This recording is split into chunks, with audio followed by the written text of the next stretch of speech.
김용민의 정치쇼. 안녕하십니까. 대한민국 시사 토네이도 김용민의 정치쇼 김용민입니다.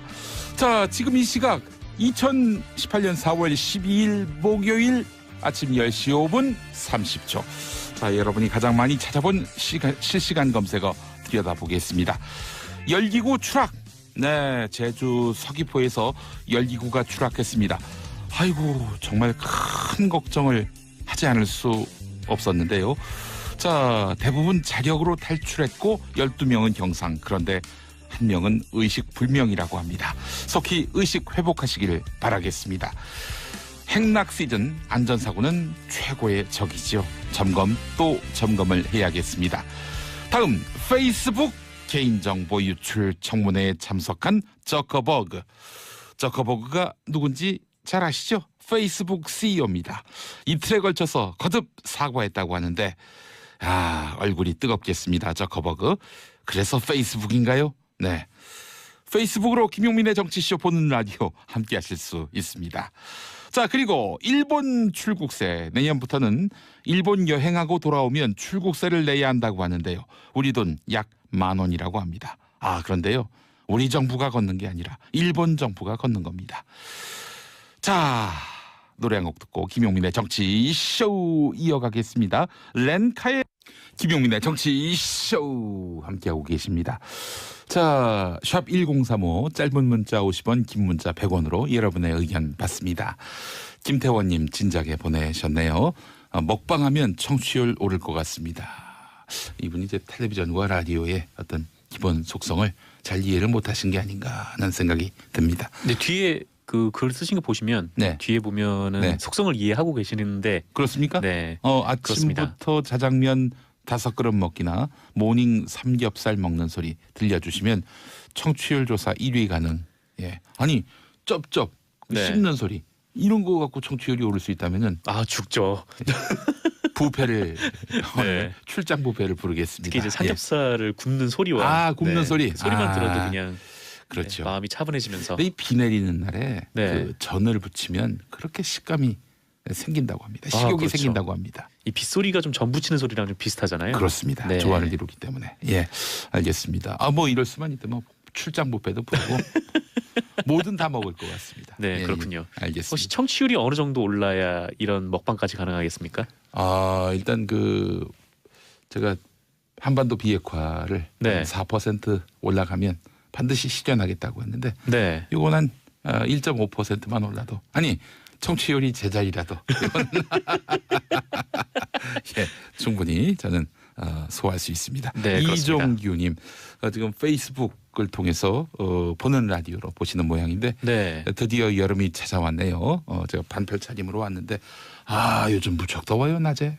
네, 그렇습니다. 예, 땀이 삐질삐질 나고 말이죠. 예. 그 영상과 영화로 나는 기준이 음. 덥고 춥고가 아니겠습니까? 그렇습니다. 저는 제 몸이 체온계입니다. 네, 온도계입니다. 그렇습니다. 예. 저도 좀 요새 더워서. 예. 네. 근데 아침엔 또 이렇게 잔뜩 껴입고 오셨어요. 아침에는 좀 쌀쌀하더라고요. 네. 그래서 약간 좀 뼈가 시린 기운도 좀 느껴지고 그래서 챙겨 입고 왔습니다. 예, 일교차가 옷에서 느껴지는 바입니다. 네. 예.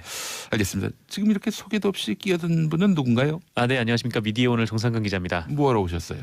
네, 브리핑하러 왔습니다. 예, 돈 네. 브리핑 시간입니다. 돈 벌러 왔습니다. 자, 저도 돈 벌고 우리 네. 정상근 기자도 돈 벌고 해서 그렇습니다. 돈 브리핑입니다. 네. 생계형 뉴스 브리핑 지금부터 시작하도록 하겠습니다. 네, 바로 들어갈까요? 오늘 첫 소식은요.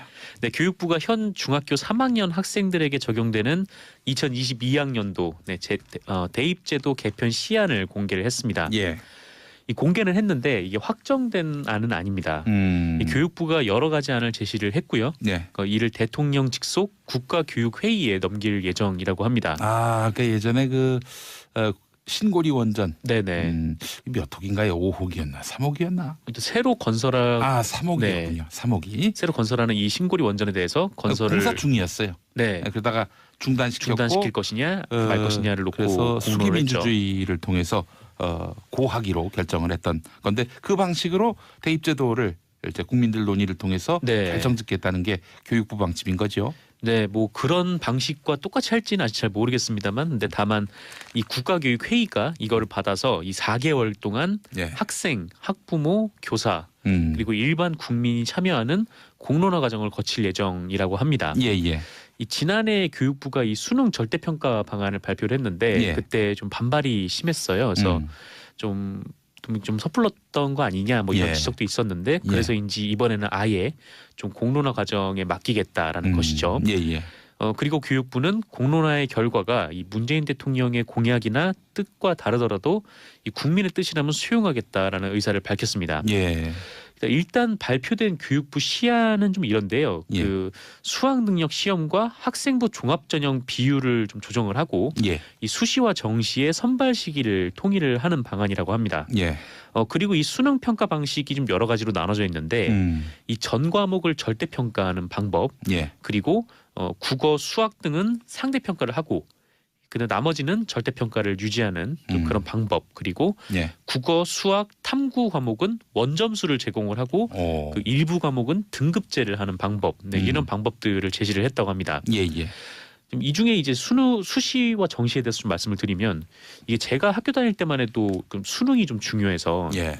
그러니까 내신 관리를 잘 안 하고 그 수능에 올인하는 친구들이 있었거든요. 예, 예, 예. 근데 그때 왜냐하면 이 수시 선발 비율이 좀 적어가지고 네. 이 정시는 많이 수능을 중심으로 하는 정시는 많이 뽑고 예. 또 내신을 중심으로 하는 좀 수시를 좀 덜 뽑아서 예. 그래서 그런 친구들이 좀 있었는데 근데 수시 모집 비율이 점점 높아져가지고 예. 이 올해 수시 모집 비율이 76.2%나 그래요? 된다고 해요. 예, 예, 네, 그러니까 예.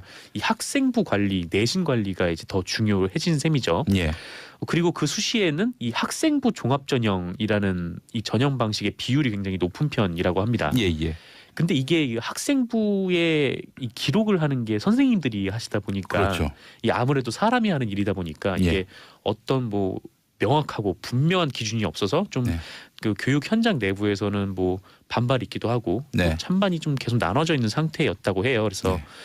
뭐 이제 뭐 특정 학생들에게 좋은 글을 몰아주는 일도 있고 뭐 네. 이런 일이 있어서 뭐 금수저 전형이다 뭐 이런 얘기도 있었다고 하는데 그렇죠. 그 학교로서는 네. 명문대 학생들이 많이 가면은 이른바 명문대에 네네. 학생들이 많이 가면 좋은 거니까 그래서 공부 꽤나 네네. 성적이 좋은 친구들한테는 학생부를 몰아서 이제 써주는 거죠. 너무 아름답게 묘사하는 네. 그 학생부의 찬양과 경배의 글을 막 남발하는 네. 이런 경우도 있고요. 네, 그렇습니다. 근데 뭐 이와 관련된 좀 비율을 줄이고 좀 어느 정도 좀 기준을 둬서 이제 네. 모든 학생들의 이 학생부를 좀 통일하는 방안. 이게 통일이라는 게 내용의 통일이 아니라 네. 어느 정도 좀 분량이라든지 그렇죠. 좀 이런 부분은 어느 정도 좀 기준을 좀 잡고 예. 가는 방안 뭐 그런 방안들을 고민을 하고 있다고 합니다. 예. 참 이 뭐 정부에 따라서 계속 네.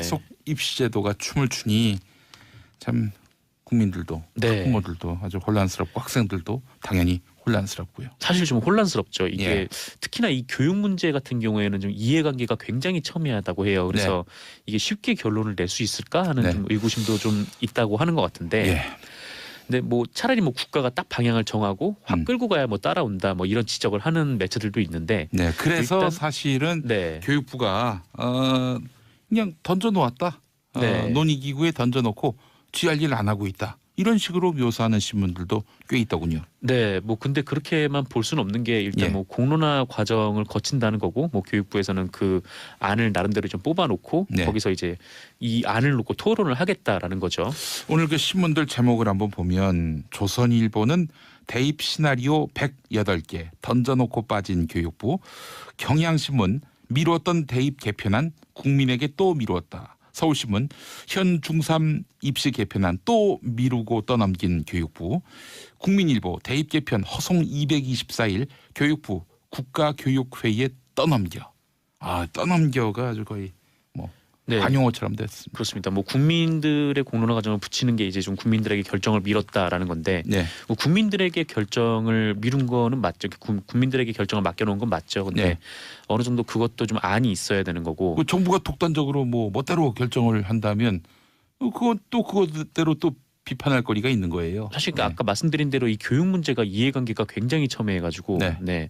이게 어떻게 딱 너무 성급하게 결정을 해서 뭐 그거를 밀어붙여도 네. 그 나름대로의 또 부작용들이 또 있거든요. 그래서 그렇게만 볼 수는 좀 없는 그런 네. 상황인 것 같습니다. 김용민의 정치쇼 청취율을 5% 포인트 인상해 주시면은 네. 이 문제 다 해결하겠습니다. 또 어떻게 해요? 네, 잘 해결하겠습니다. 예. 전국의 모든 대학교를 명문대 그 이름으로 이제 싹 바꿔서 명문대학교로 이름을 다 바꾸는 거예요. 네, 좋은 그렇습니다. 방법을 네. 제시해 주셨습니다. 제가 그렇게 하겠습니다. 여러분 5% 포인트 올려주시면 감사하겠습니다. 예. 자, 다음 소식은요. 네, 전남 신안군 해상에서 어선과 화물선이 충돌을 해서 어선이 전복되는 사고가 있었습니다. 예. 오늘 새벽 0시 42분쯤 있었던 일인데요. 이 전남 신안군 흑산면 매물도 북서방 9.6km 해상에서 이 15톤 어선인 2007 연흥호가 예. 이 탄자니아 선적의 냉동 운반선과 충돌을 했습니다. 어허. 이 사고로 어선이 뒤집혔고요. 어선 안에 타고 있던 선원 6명 중에 제가 10시까지 확인한 바로는 3명이 사망한 채 발견이 되었습니다. 아이고 세상에. 이 남은 3분도 지금 실종 중인데요. 예. 수색 중이죠 현재. 네, 수색 중입니다. 이제 실종된 상태여서 수색 중이고요. 예. 이 사고를 접수한 목포해경은 경비함정 9척 그리고 항공기 한 대를 현장에 급파를 해서 계속 네. 수색을 하고 있다고 하는데 이 뒤집힌 어선은 찾았는데 뭐 잠수요원들을 투입해서 수색을 하고 있습니다만 뭐 지금 3분을 찾은 그런 상태입니다. 어떻게 망망대해에서 배하고 네. 배끼리 부딪힐 수가 있을까? 그러게요. 특히나 오늘 같은 경우에는 오늘 같은 경우에는 이렇게 파도가 이렇게 높지 않은 상태여가지고 사실 왜 부딪혔을까가 좀 의문인 상황인데 예. 요거는 지금 조사 중이니까 뭐 결론이 나올 것으로 보입니다. 예. 그리고 이제 오프닝에서도 말씀하셨듯이 제주도 서귀포에서도 사고가 있었는데요. 네. 오늘 오전 8시 10분쯤 서귀포시 남원읍 신흥리 물령아리 오름에서 벌어진 일입니다. 예. 그 열기구가 추락을 해서요. 12분이 다치셨는데 다행히 다른 분들은 경상인데 한 분이 중상에 빠지신 상태라고 합니다. 예. 그리고 또 오늘 새벽 전북 전주시 완산구 토탈사원에서도 불이 났는데 예. 6분이 연기를 들이마셨는데 뭐 다행히 생명에는 지장이 없으신 상태라고 하고요. 근데 연기 마시면요. 네. 후유증이 심각해요. 그렇습니다. 예. 굉장히 고통스러운. 네. 근데 다행히 30분 만에 진화가 됐다고 하는데 네. 밤사이 좀 사건 사고가 많았습니다. 날씨가 좋아서 긴장이 많이들 풀린 것 같습니다. 네. 이 안전사고는 뭐 예고하고 오지 않으니까 단단히 대비를 해야 합니다. 네, 다행히 이 전주의 사우나도 스프링클러가 바로 작동을 해서 네. 다행이네요. 뭐 예. 그렇게 큰 인명 피해는 없었다라고 하네요. 다시 한번 이 스프링쿨러 네. 방제 장비들 하나하나 다 점검했으면 좋겠습니다. 그렇습니다. 자, 다음 소식은요. 네, 이명박 정부 시절 그 애초에 댓글 공작을 기획한 곳이 바로 기무사였다. 군 기무사. 네, 한겨레가 보도했습니다. 예. 이 지금까지는 국가정보원이 이 댓글 공작의 메인으로 다뤄져 왔었어요. 네. 그러니까 최초로 걸린 곳도 국정원이었고요. 예. 의뢰 국정원이 그런 일을 하겠거니라고 생각을 하실 분들도 많아가지고 그러니까 이제 국정원으로서는 왜 나만 매를 맞아야 하는가? 네. 이런 마음이 들 수도 있을 것 같아요. 네, 그렇죠. 근데 예. 뭐 일반 시민들의 생각에서는 국정원이 원래 그런 일을 해오지 않았나라는 생각이 있기 때문에. 네. 근데 알고 보니까 이 기획자가 기무사였다라는 겁니다. 그 이철희 더불어민주당 의원이 자료를 입수했는데요. 2008년 6월 4일 그 청와대 보고 자료입니다. 이 문서를 보면 기무사는 비노출 특수민간 팀을 운영하자고 청와대에 제안을 하고 있어요. 근데 여기서 이 좌익 세력의 반정부 선동에 대응하고 정부 지지 여론을 확산하자 예. 이런 제안을 합니다. 예. 그리고 구체적으로 제안을 한 거는 MBC, KBS 및 이 좌파 매체의 반정부 선동 방송 모니터링 그리고 좌파 대응 논리 개발 온 오프라인 확산, 우파 매체의 기사 칼럼 게재, 각종 미디어 재가공 뒤 확산, 네. 이런 그 구체적인 임무도 제안을 합니다. KBS, MBC가 좌파 매체입니까? 이명박 정부 초기 때니까요. 그때 네. 광우병 집회가 있었을 때 뭐 PD 수첩이 이제 뭐 그런 광우병 관련된 아이템을 다루기도 했고, 당시에 뭐 노영 방송이다 이렇게 프레임을 만든 보수 언론들도 있었고요. 네. 예. 뭐 노영 방송이라는 건 존재하지 않죠. 노영 방송이 세상에 어딨나? 네, 그렇습니다. 하고요. 예. 그래서 어쨌든 이런 임무들도 제안을 했고, 근데 이명박 정부의 이후에 일어났던 일들이 쭉 여기 이제 제안식으로 나와 있는 그런 상황입니다. 예. 이 관심 가는 것은 시기인데요. 이때가 이제 미국산 소고기 수입 반대 촛불 집회가 열리고 있었을 때였어요. 예. 이게 제안서가 6월 4일에 보고가 됐는데 예. 6월 10일 날 큰 집회가 있었고, 그리고 이제 이명박 전 대통령이 입장을 발표를 했죠. 예. 청와대 뒷산에 올라가서 아침 이슬을 들으면서 그게 그 김두 홍보수석 네. 나중에 홍보수석이 된 분인데 네. 중앙일보 출신 그 네네. 양반이 장문한 거라고 하더군요. 아, 작성을 그분이 했다. 예, 네. 뭐, 네, 저는 기억이 날 듯 말 듯하고요. 예예예. 근데 어쨌든 6월 10일 그 이후에 그렇게 이명박 전 대통령이 얘기를 했는데 알고 보니까 그 전에 기무사로부터 이런 보고를 받았다라는 겁니다. 예. 그리고 더 좀 황당한 거는 이 한겨레가 취재한 기무사 사정에 발견한 군 관계자의 말이었는데 이 기무사가 촛불 집회 당시에 자체적으로 댓글을 달고 있었다고 해요. 자체적으로 댓글을 달고 있었는데 이거를 청와대 비서관이 보고 아, 기무사 되게 잘하고 있다. 아주 잘하고 있다. 라면서 네, 가서 VIP한테 보고를 해야겠다. 이런 말을 했다라고 합니다. 그러니까 불법행위잖아요. 그러니까 불법행위를 보면 청와대 관계자가 말려야 하는데 이거를 이제 잘했다고 예. VIP께 보고를 하겠다고 이제 띄워준 겁니다. 아이고 세상에 네. 이게 범법인데 네. 법을 어겨놓고 잘했다고. 그렇습니다. 그래서 이제 기무사가 거기에 탄력을 받아서 예. 혹은 신이 나서 이거를 청와대에 이런 보고 문서를 올렸는지는 정확히 잘 모르겠으나 예. 근데 어쨌건 이런 불법 소지가 있는 내용을 청와대에 올렸고 예. 이후에 이명박 정부의 그 모든 국가기관들이 뭐 국가정보를 포함해서 네. 그래서 이대로 쭉 나아갔다라는 것이죠. 예. 자 실업률 이야기 짧게 전해주셔야 할 것 같아요. 네, 실업률이 3월 기준으로 17년 만에 가장 높은 수치가 나왔다고 합니다. 예. 3월 기준이고요. 실업률은 4.5%가 나왔고요. 그 일자리를 찾지 못한 실업자가 석 달 연속 100만 명을 넘어섰다고 합니다. 예. 이 취업자 수 증가 폭도 2월, 3월 2달 연속 10만 명대에 그쳤다라고 해요. 예. 그러니까 1월만 해도 30만 명대였으니까 좀 상당히 증가폭이 줄어든 것이죠. 특히 이제 청년 실업 문제가 심각한데 이 지난달 청년 실업률이 11%를 넘어서 지난해보다 더 나빠졌다라고 합니다. 예. 그리고 실업 통계에 잡히지 않는 취업 준비생들도 69만 명이나 된다고 하고요. 예. 2003년 이후에 가장 많아진 상황이라고 합니다. 정부는 이 지금 청년들의 중소기업 취업 유도를 위해서 추경을 편성을 한 상황인데 이게 예. 국회에서 아직 논의는 안 되고 있죠. 근데 일부 언론에서 이거를 최저임금 탓이라는 기사를 썼어요. 예. 동아일보가 뭐 최저임금발 일자리 쇼크, 뭐 세계일보가 최저임금발 고용 쇼크 현실화 이런 제목을 썼는데 네.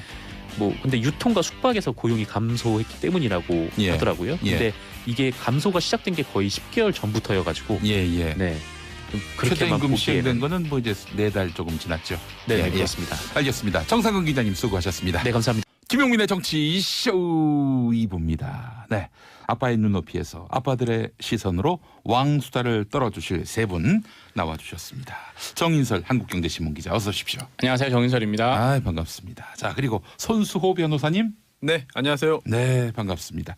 자, 그리고 고현준 시사평론가. 네, 반갑습니다. 고현준입니다. 네, 어서 오십시오. 오늘 그 야광색 옷을 입고 왔습니다. 네, 형광색이라고 표현해 주십시오. 아, 제가 지금 형광색이라고 했습니까? 야광색이라고 하셨습니다. 그랬습니까? 방송을 맨정신에 하셔야 될 것 같은데. 아 진짜 그 불빛 꺼진 데 가면 보입니까? 그 안 보여요. 형광색은. 그 새벽 방송한다고 네. 나름대로 이제 새벽을 밝히는 왔다 뭐 그런- 갔다 하다가 차에 받칠까봐.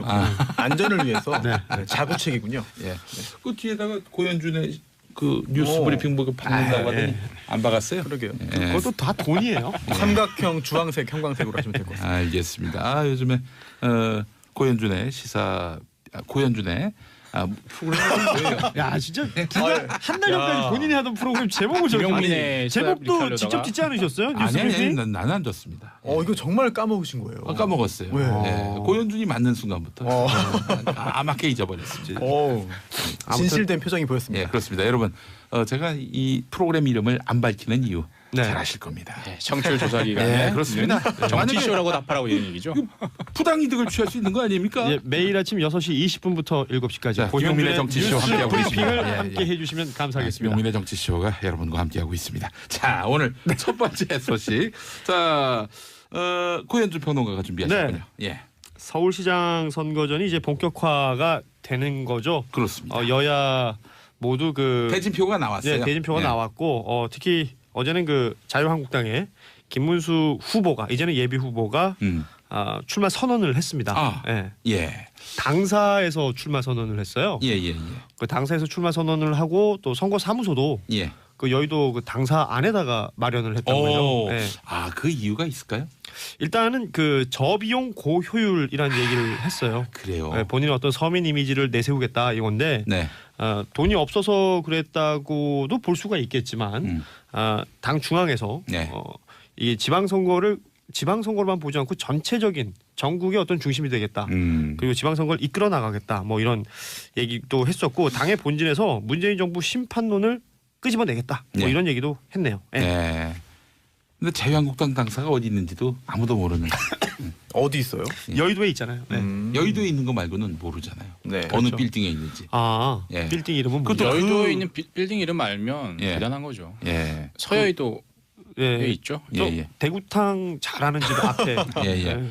대구네요, 이제 대구. 그게 바로 김문수 후보가 참 안타까운 것이 뭐냐면은 당사 안에 캠프를 둔다는 것이 무슨 의미인지 또 본인이 그 선거 캠프를 당사 안에 둠으로써 청렴하다는 이미지를 네. 세상에 과시하고 싶은데 아무도 관심을 안 어떤 두고 맥락에서 있다는 거. 예. 알아야 하는지 이걸 그 일반 그렇죠. 시민들은 잘 저는 모른단 그 말이죠. 김문수 후보가 어제 예. 술 마시면서 제일 눈에 띈 게 예. 자기가 76년에 네. 국가기술 자격증을 땄다. 그게 네. 환경관리기사. 2급 상당히 어려운 자격증이다. 네. 그래서 네. 그것 미세먼지를 본인이 없애겠다. 저감하겠다. 아, 76년 오. 면허. 예, 예. 예. 76년 면허로 했는데 그 미세먼지 없앤다는 그 방식이 예. 바닥에 물 뿌리는 거거든요. 아, 그러니까 그래요? 예. 그러니까 제가 76년 면허를 아. 얘기한 거고. 76년 방식일 수 있죠. 그걸 이미 지금 하고 있죠. 서울시도 예. 일부 하고 있고 예. 일단 대구에서 많이 하고 있죠. 대구에서. 그러니까 대구 얘기를 하면서 예. 대구에서는 물을 뿌려서 그 열도 내리고 그 열을 내리면서 바닥이 청소화돼서 지하로 흘러 들어가기 때문에 먼지도 줄이고 냉각 효과도 있다 이렇게 얘기를 했는데 신기술이네요. 예, 아시는 분 아시겠지만 바닥에 있는 미세먼지 량이 공기 중에 떠돌아다니는 거에 비하면 진짜 조적지열이거든요. 예. 그래서 제대로 된 예. 그 청소가 되겠느냐 예. 뭐 이런 거죠. 예, 물 뿌리는 것도 나름 입증된 그런 뭐 방법이라고 아니 하니까. 미세먼지를 예. 해결할 수 있으면 당연히 서울시장이 되죠. 근데 그게 힘드니까 이런 얘기라도 하는데 네. 돈이 너무 많이 든다는 거죠. 예. 물을 뿌리는 비용도 게 천문학적으로 드네요. 사실 미세먼지고 예. 대기에 떠다니는 거기 때문에 그렇죠. 바닥에 물 뿌리는 것 이게 얼마나 효과가 있는가 하는 또 시각도 있고요. 예. 이렇게 퍼센테이지를 따져보면 아무래도 절대적으로 부족할 테니까 네. 공기 중에 있는 미세먼지를 줄일 수 있는 방법을 좀 강구를 해야겠죠. 퍼센테이지를 얘기하면서 수치를 얘기하지 않고 있습니다. 모른다는 얘기죠. 모른다는 얘기인데 아는 척하고 있는 이런 고현준 평론가. 아 근데 지표면에 미세먼지 농도가 심하긴 심하죠. 근데 다만 이제 도로면에 있는 걸 물 뿌려가지고 다 해결할 수 있느냐. 그 아주 일부에만 하고 있어요. 돈 근데 문제 그것도 때문에. 나름대로 예. 효과가 있다는 그렇죠. 그런 안 시각도 하는 있습니다. 것보단 하는 게 낫죠. 근데 예, 돈이 예. 많이 든다는 게 문제죠. 예. 돈이 많이 들어요? 물 많이 뿌리는 들죠. 게? 물을 계속 뿌려야 되잖아요. 별로 안 들 것 같은 생각이 들어요, 사실. 많이 드는군요. 네. 물 뿌리는 걸 너무 쉽게 생각해요 우리가. 그래서 보통 여름에 열을 내리는 그 때나 좀 많이 쓰는 거죠. 사실. 예, 예. 알겠습니다. 자, 하여간 미세먼지가 이번에 서울시장 선거에 아주 중요한 핵심적인 어떤 그런 정책 아젠다가 된 것 같습니다. 그렇습니다. 예. 자, 김문수 후보, 안철수 후보 두 야당 서울시장 후보가 확정이 됐는데, 자, 이 김문수 지사의 첫 번째 행보를 보니까 김기식 금융감독원장 반대 1인 시위입니다. 그렇습니다. 뭐 아시다시피 외유성 출장 논란으로 김기식 금감원장에 대한 목소리들이 야권에서 뭐 아주 대단하죠 지금. 네. 예. 이 부분에 대해서 1인 시위를 금감원 앞에서 했어요. 네. 예. 그 금융에 대해서 전혀 모르는 시민 운동가를 이 금감원장에 앉히는 게 말이 안 된다. 그리고 청와대가 뭐 운동권 출신이나 사회운동 출신들을 그 주요 자리에 넣으면서 일종의 코드 인사를 하고 있다. 이런 예. 부분들을 비판하면서 이거는 뭐 문재인 정권의 문제다라는 식의 입장을 밝히면서 1인 시위를 했는데요. 이게 그러니까 중요한 건 서울시장 후보가 되고 나서 첫 번째로 했던 일이 이거라는 거죠. 그렇죠. 첫 행보. 그렇죠. 그리고 뭐 현충원 참배도 하긴 했습니다. 참배하면서 방명록에 예. 자유민주주의 국가를 짓겠다. 그러니까 자유 대한민국 수도 서울을 지키겠습니다. 네. 라고 하면서 저는 이게 눈에 띄던데요. 네. 건국 70주년.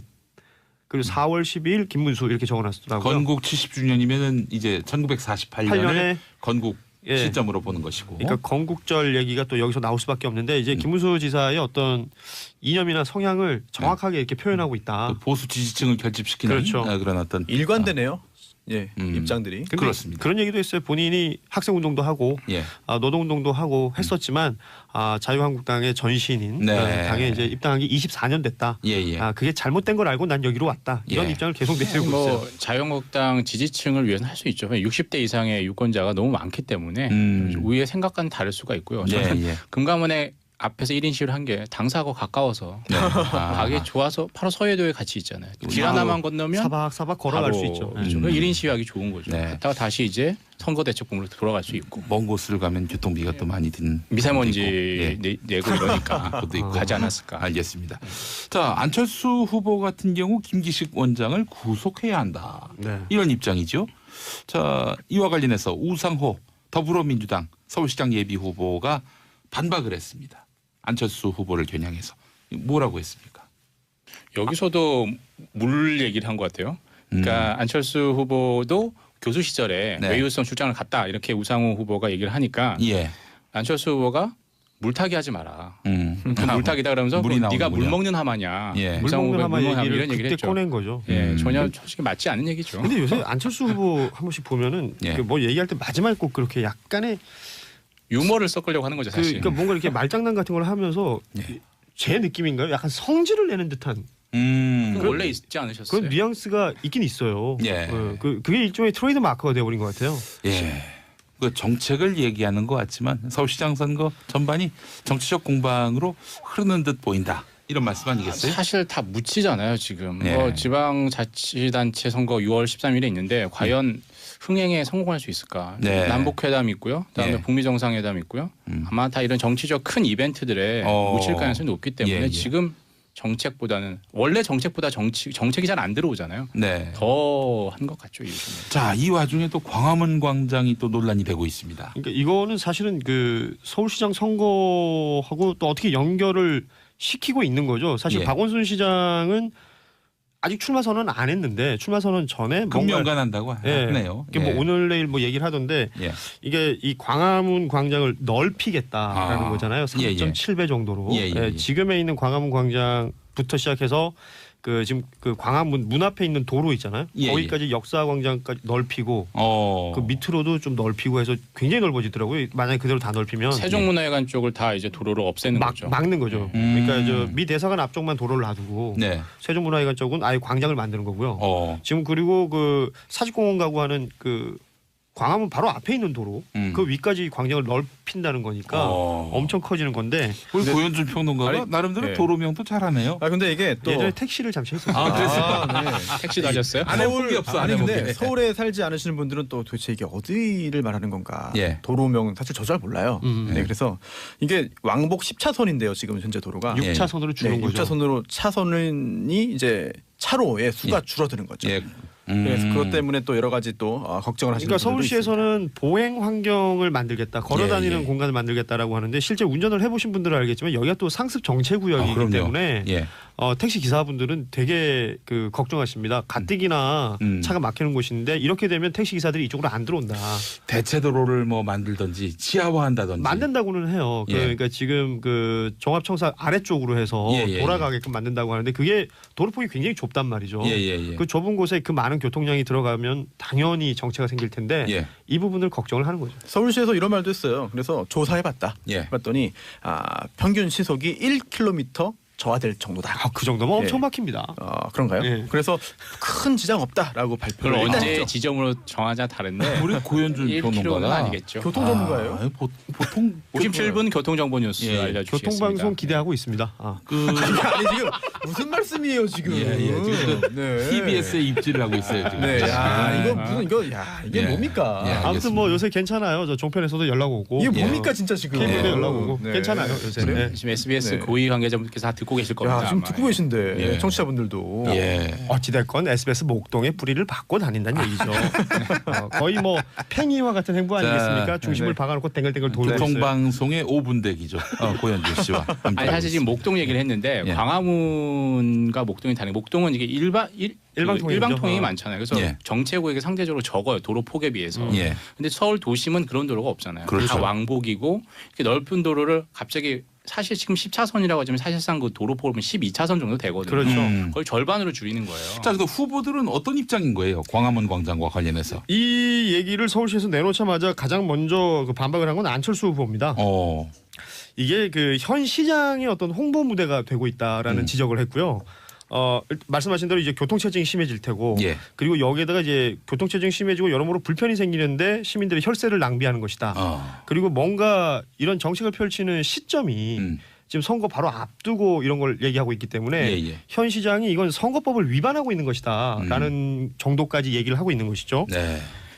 글쎄요, 이건 뭐 다들 의견이 있으시겠습니다만 안철수 후보가 이런 얘기하는 것이 조금 약간 비난을 받기도 하는 것이 본인도 지난 대선 공약집에 보면 비슷한 공약이 있었어요. 네, 이게 그때 서울 미래 발전 프로젝트라는 공약이 있었는데 그 안에 보면 광화문 광장의 재구조화 그리고 광화문 광장의 역사성 회복, 여기 아까 말씀드린 보행성을 강화하고 역사성을 회복한다. 이게 지금 서울시에서 내놓은 거랑 거의 비슷하거든요. 그러니까 예전에 있었던 뭐 혜태상이라든지 이런 거 다 복원한다는 게 여기 다 들어 있거든요. 예. 그러니까 이게 그때는 이렇게 얘기하고 또 지금의 상황이 이러니까 다르게 그 얘기한다. 얘기는 사실 비판이죠. 걷기 좋은 서울이라는 얘기는 몇십 년 전부터 있었던 얘기죠. 그렇죠. 사실 뭐 새로운 얘기는 아니고요. 오세훈 시장도요. 오세훈 시장 때 했었고요. 서울 네. 도심부터 한강까지 네. 그 걸을 수 있는 어떤 그런 공간들을 만들기 위한 보관들, 그 미군 기지가 이제 그렇죠. 평택으로 이전하면서 그 공간까지 다 공헌함으로써 그렇게 해서 서울 도심부터 한강까지 남산까지 그냥 쭉 걸어오는 맞아요. 거죠. 수 있는, 근데 예. 그게 뭐 어제 오늘 일은 아니고 근데 이제 이게 정도의 문제죠, 사실. 어느 정도까지 사람들이 용인할 것이냐, 수용할 것이냐 그 문제인데 광화문을 광장을 뭐 늘리면서 도로를 절반 정도로 줄이는 것에 대해서는 사람들마다 의견이 찬반이 있을 다르죠. 것 같고요. 예. 근데 다만 서울의 이 넓은 도로 형태가 걷기 좋은 형태는 사실 아니거든요. 예. 왜냐하면 지금 걷기 좋은 환경이 되려면 사실 도로폭이 좀 좁아야 돼요. 일본이나 유럽처럼. 예. 그게 좋지. 왜냐면 가다가 보면 사진 찍기 좋고 이러면 딱 건너가고 이래야 되는데 우리는 기본적으로 서울은 도로가 너무 넓어요. 사실 네. 차량 투어하기 되게 좋은 도로예요. 도시. 그 왜 도시건축 전공한 그 유현준 교수라고 있잖아요. 그 이름이 현준입니다. 예. 유현준 교수가 얘기하기로는 걷기 좋으려면 3차선을 넘어가면 안 된대요. 도로가. 폭이. 그렇죠. 맞아요. 그러니까 뭐 이건 뭐 법을 어기는 겁니다만 무단 횡단이 가능한 정도의 폭이어야 예. 사람들이 걸으면서 주변도 살피고 예. 뭐 산책도 하고 말씀하신 대로 뭐 그 상점들도 들어가고 하는데 이게 너무 널찍널찍하다 보면은 차량으로 이동하기 편한 거지 예. 걸어서 이동하기는 오히려 그러니까 제가 그 멀다는 얘기하고 거죠. 싶은 거예요. 걷기 좋은 서울을 만들 수 있는 곳은 삼청동이나 도로폭이 좁고 걷기 정말 풍경 그래서 자체도 아름다고 이런 익선동 데가 이때도 걷기 많죠. 좋은 서울이라는 거죠, 사실. 네. 그래서 그 구도심을 그렇죠. 새롭게 리모델링해서 걷기 좋은 도시로 만든다는 건 참 큰 숙제입니다. 사실. 그렇습니다. 쉬운 게 아니에요. 이거 뭐 딴 얘기지만 딴 나라 얘기인데 파리는 사실 1900년 그 이전만 해도 광장이 많이 없어요. 근데 지금 파리 가보면은 곳곳이 광장입니다. 그러니까 블럭마다 거의 있죠. 근데 왜 광장을 이렇게 많이 만들어봤나 했더니 이 파리가 프랑스 혁명도 있었고, 예. 그 얼마나 많은 시위가 있었습니까? 예. 그러다 보니까 이제 권력자들은 이 시민들을 단속을 해야 되는데, 한 곳에 모아놓기 위해서. 그래서 이제 도망가기 쉬운 골목보다는 광장을 많이 만들어 놓자. 그래서 이제 시민들의 저항을 줄여보자. 뭐 그런 의도가 있었다고 하는데 자충수였네요. 결과적으로. 그러나 한국에서의 광장, 걷기 좋은 도시 이거는 또 다른 맥락이죠. 그렇죠. 예. 알겠습니다. 자, 또 고현준 평론가가 사실 이 광장 얘기가 나오니까 또 도로 얘기가 나오니까 광분하고 있어요. 빨리 다른 이슈로 넘어가야 할 것 같습니다. 네. 다른 기회를 너무 많이 주면은 청취율을 왜곡할 수가 있습니다. 예. 정치쇼가 올라가겠죠. 예, 정치쇼를 지켜야 합니다. 지금부터 2분간 입 다물고 있겠습니다. 힘들걸요? 자, 어버이날 공휴일로 한다 만다 얘기 있었는데 결국에는 올해는 안 하기로. 맞습니다. 문재인 대통령의 그 공약이었죠. 작년 딱 1년 전 5월 7일에 어버이날을 효도의 날로 바꾸겠다. 효도의 정부를 다짐한다라면서 공약으로 내세웠어요. 그래서 예. 이거 다들 어버이날이 공휴일이 될 거다라는 기대감을 가졌죠. 그래서 예. 5월 될 때부터 포털 사이트에 이제 실시간 검색어 1위에 올랐어요. 이제 4월 9일에 1위가 됐었고 예. 드디어 이제 되나보다라고 해서 이제 문재인 대통령 다음 날 10일에 이낙연 국무총리에게 지시를 합니다. 예. 한번 검토해봐라. 예. 다들 될 거라고 생각을 했죠. 예. 많은 분들이. 예. 근데 어제 11일엔 이제 얘기를 했습니다. 왜냐하면 이제 맞벌이 부부도 있고 갑자기 정하면 아이들을 누가 돌보냐 이런 문제도 있고 그다음에 보통은 징검다리 휴일 때 들어간 날을 시기하면 약간 내수진작 효과가 있는데 네. 이번 5월 8일은 마지막 날 대체 공휴일이 5월 7일이고 다 마지막 날이잖아요. 그래서 예. 내수진작 효과가 별로 없을 거다라고 보고 올해는 안 하고 내년 이후에 공휴일로 정할지는 다시 검토해 보겠다라고 예. 얘기를 한 거예요. 2분 지났죠? 이게 힘드네요. 이분 안 지났어요. 아직 안 지났어요. 지났어요. 안 지났습니다. 안 맞는데. 지났습니다. 이게 정작 그 휴일이 돼서 이게 어버이날이라서 말씀하신 대로 그 효도 뭐 이런 네. 얘기를 했었는데 이번에는 5월 7일까지 연휴가 있는데 5월 8일 붙인다면 네. 그 정작 그 취지가 약간 무색해질 수도 있다. 뭐 그러니까 못 찾아갔던 분들이 찾아가야 되는데 그럴 수 있는 환경이 많이 못 된다는 거죠. 예, 예. 오히려 비용도 더 많이 들고. 그러니까 무엇보다도 이 어머님들이 실망하지 않을까 올 거라 생각했는데 예, 예, 해외로 예. 빠지고 이러면 그럴 수도 있고 무엇보다도 이 맞벌이 부부들 이게 하루라도 더 많이 학교 가길 바라고 그렇죠. 애 맡길 데가 없으니까. 하루라도 더 많이 유치원 어린이집 가길 바라는 이 부모님들에게는 어버이날이 어버이날이 본능은 아닌 거예요. 어쩔 수 없습니다. 예, 맞습니다. 젊은 어버이들은 참 견디기 힘든 예, 예. 그런 날이기도 합니다. 그래서 사실은 이 어머님들 또 아버님들의 고충을 가중시킬 수 있다. 이런 우려도 있고요. 또 고은주님 지금 방금 네. 문자 주셨는데 어버이날이 아니라 시댁의 날이 됩니다. 이건 뭐 기사로도 나왔어요. 서울신문 기사 중에도 이게 있었는데, 네. 그러니까 모른다는 거죠. 이 정부가 이 젊은 그 며느리들의 고충을 모르고 이렇게 진행하고 있는 게 아니냐라는 지적과 비판들이 있더라고요. 근데 확실히 뭐 모두가 다 그렇습니다만은 아무리 좋은 시아버지 시어머니라도 시자 들어가면 시댁은 참 멉니다. 멀어요. 뭐 제 아무리 좋은 명강이라도 휴강을 못 이기잖아요. 아무리 좋은 시댁이라도 예. 안 가는 걸 못 이깁니다. 알겠습니다. 그래요. 손수호 변호사님 네. 아무 얘기도 안 합니까? 네, 저도 공감합니다. 공감합니까? 네, 공감하는데 시댁 가는 거 좋아하시지 않으십니까? 아니 근데 그래도 네. 그래도 휴일 지정되는 거를 바라는 분들 많이 계세요. 네. 그래서 그런 분들은 또 아쉬울 텐데. 네. 네. 또 이렇게 개인 사업 하시는 분들은 네. 안 좋아하지 않으십니까? 그런데 물론 그런 점도 있죠. 하지만 그 휴일이 하루 더 생긴다고 해서 네. 뭐 그만큼 뭐 이제 일을 더 덜하거나 그런 것도 아닌 것 같아요. 예. 그래서 물론 이제 서비스업 뭐해서 그 손님을 좀 맞이해야 되는 뭐 그런 인력이 필요하거나 네. 아니면 생산 라인이 있는 그런 그 업체 같은 경우에는 좀 비용 부담이 늘겠지만 중소기업들은 좀 그렇죠. 네. 또 저는 또 업종의 특성상 또 딱 그렇지는 않거든요. 네. 그래서 집에 가서 일 시키는 거 아닌가요? 카톡으로 집에 가서 아니요 집에 가서 하라고 시키진 않고요. 집에 가서 할 수 있게 시킵니다. 그렇죠. 할 수도 있다. 네. 야, 독하다. 힘들다. 저 밑에서 일하기 힘들죠. 김은정님 임시 휴일은 생각도 못하는 중소기업은 너무 힘들어요. 맞벌이에 중소기업 다니니 아이고 애들을 어찌할꼬라고 하셨습니다. 그렇습니다. 예. 사실 임시 공휴일은 관공서가 쉬는 날이거든요. 그렇죠. 기업은 공무원들이나 학생들. 기업은 알아서 결정하는 건데 공기업, 공기관 뭐 이런 맞습니다. 데나 해당하는 얘기고. 대기업은 대부분 쉬게 하고요. 중소기업들은 사실 재량에 맡기는 건데 특히나 쉽지가 생산시설에 않죠. 있는 예. 곳들은 네. 주문이 있으니까 돌아야 예. 되는 거니까. 정덕진님 부모님들도 애들 오는 거 그다지. 예. 사실 저희 아버지도 애들 올 때 참 좋아하시는데 갈 땐 더 좋다고 합니다. 어쨌든 기쁨 2배네요. 예, 그러면서 이제 아, 정덕진님 네. 계좌 이체만이 효도입니다. 아이고. 역시 네. 은행이 효도의 창구입니다. 예, 네. 그렇습니다. 카카오뱅크 생기자마자 우리 엄마 깔았더라고요. 네. 쉽게 바로, 이체할 수 예, 있어요. 빠른 쉽게 송금 이체할 수 가능하다. 있다. 네. 쉽게 이체할 수 있다면서. 예. 그래요. 근데 임시 공휴일이라는 걸 한번 저희는 생각을 해볼 필요가 있을 것 같은데 임시 공휴일이라는 게 이제 어느 순간 이제 뭐 이전 대통령부터 약간 생기기 시작했잖아요. 예, 근데 예. 이제 우리 항상 그걸 기대를 합니다. 지금 당장 개천절과 크리스마스가 딱 화요일이거든요. 예. 그 월요일 또 임시 공휴일 해주는 거 아니에요? 이런 기대감을 갖게 되거든요. 징검다리에는 좀 메꿔주는 것처럼. 네. 근데 이게 마치 임시 공휴일이 어떤가 대통령이든 정부의 어떤 그 선물처럼 예. 돼버린 것에 대해서는 사실 저는 조금 생각해봐야 되는 거 그런데 아닌가. 내수진작 효과는 있긴 있었어요. 요 며칠 그렇게 그런가요? 얼마 전에 최근에, 또 해봤던 예. 공휴일에 따르면 그것도 뭐 이제 측정하기 나름이라고 저는 생각하는데 처음엔 좀 있었을지 모르겠는데 네. 이제는 내수인작 효과가 과연 있을까? 차라리 예측 가능한 게 훨씬 더 내수인작 효과가 있지 아니 뭐 않을까? 그러죠. 어디에서는 인천공항만 미어 터진다라는 얘기도 근데 있는데 이게 시간이 좀 짧습니다만 규정이 다 있어요. 그래서 관공서의 공휴일에 관한 규정이 있는데 여기 보면은 임시로 지정하는 게 있고 또 대체 공휴일이 있습니다. 규정들을 잘 살펴보면은요. 네. 또 아니 언제 쉴 수 임시 있다. 알수 공휴일은 있겠죠. 차관회의와 국무회의에서는 아무렇게 정할 수 있어요. 자. 그렇죠. 예. 근데 둘이 나 이제 이렇게 우리- 싸운 거 너무 야, 좋다. 3부로 가야지. 알았어요. 미안해. 3부로 가자고. 알았다고요.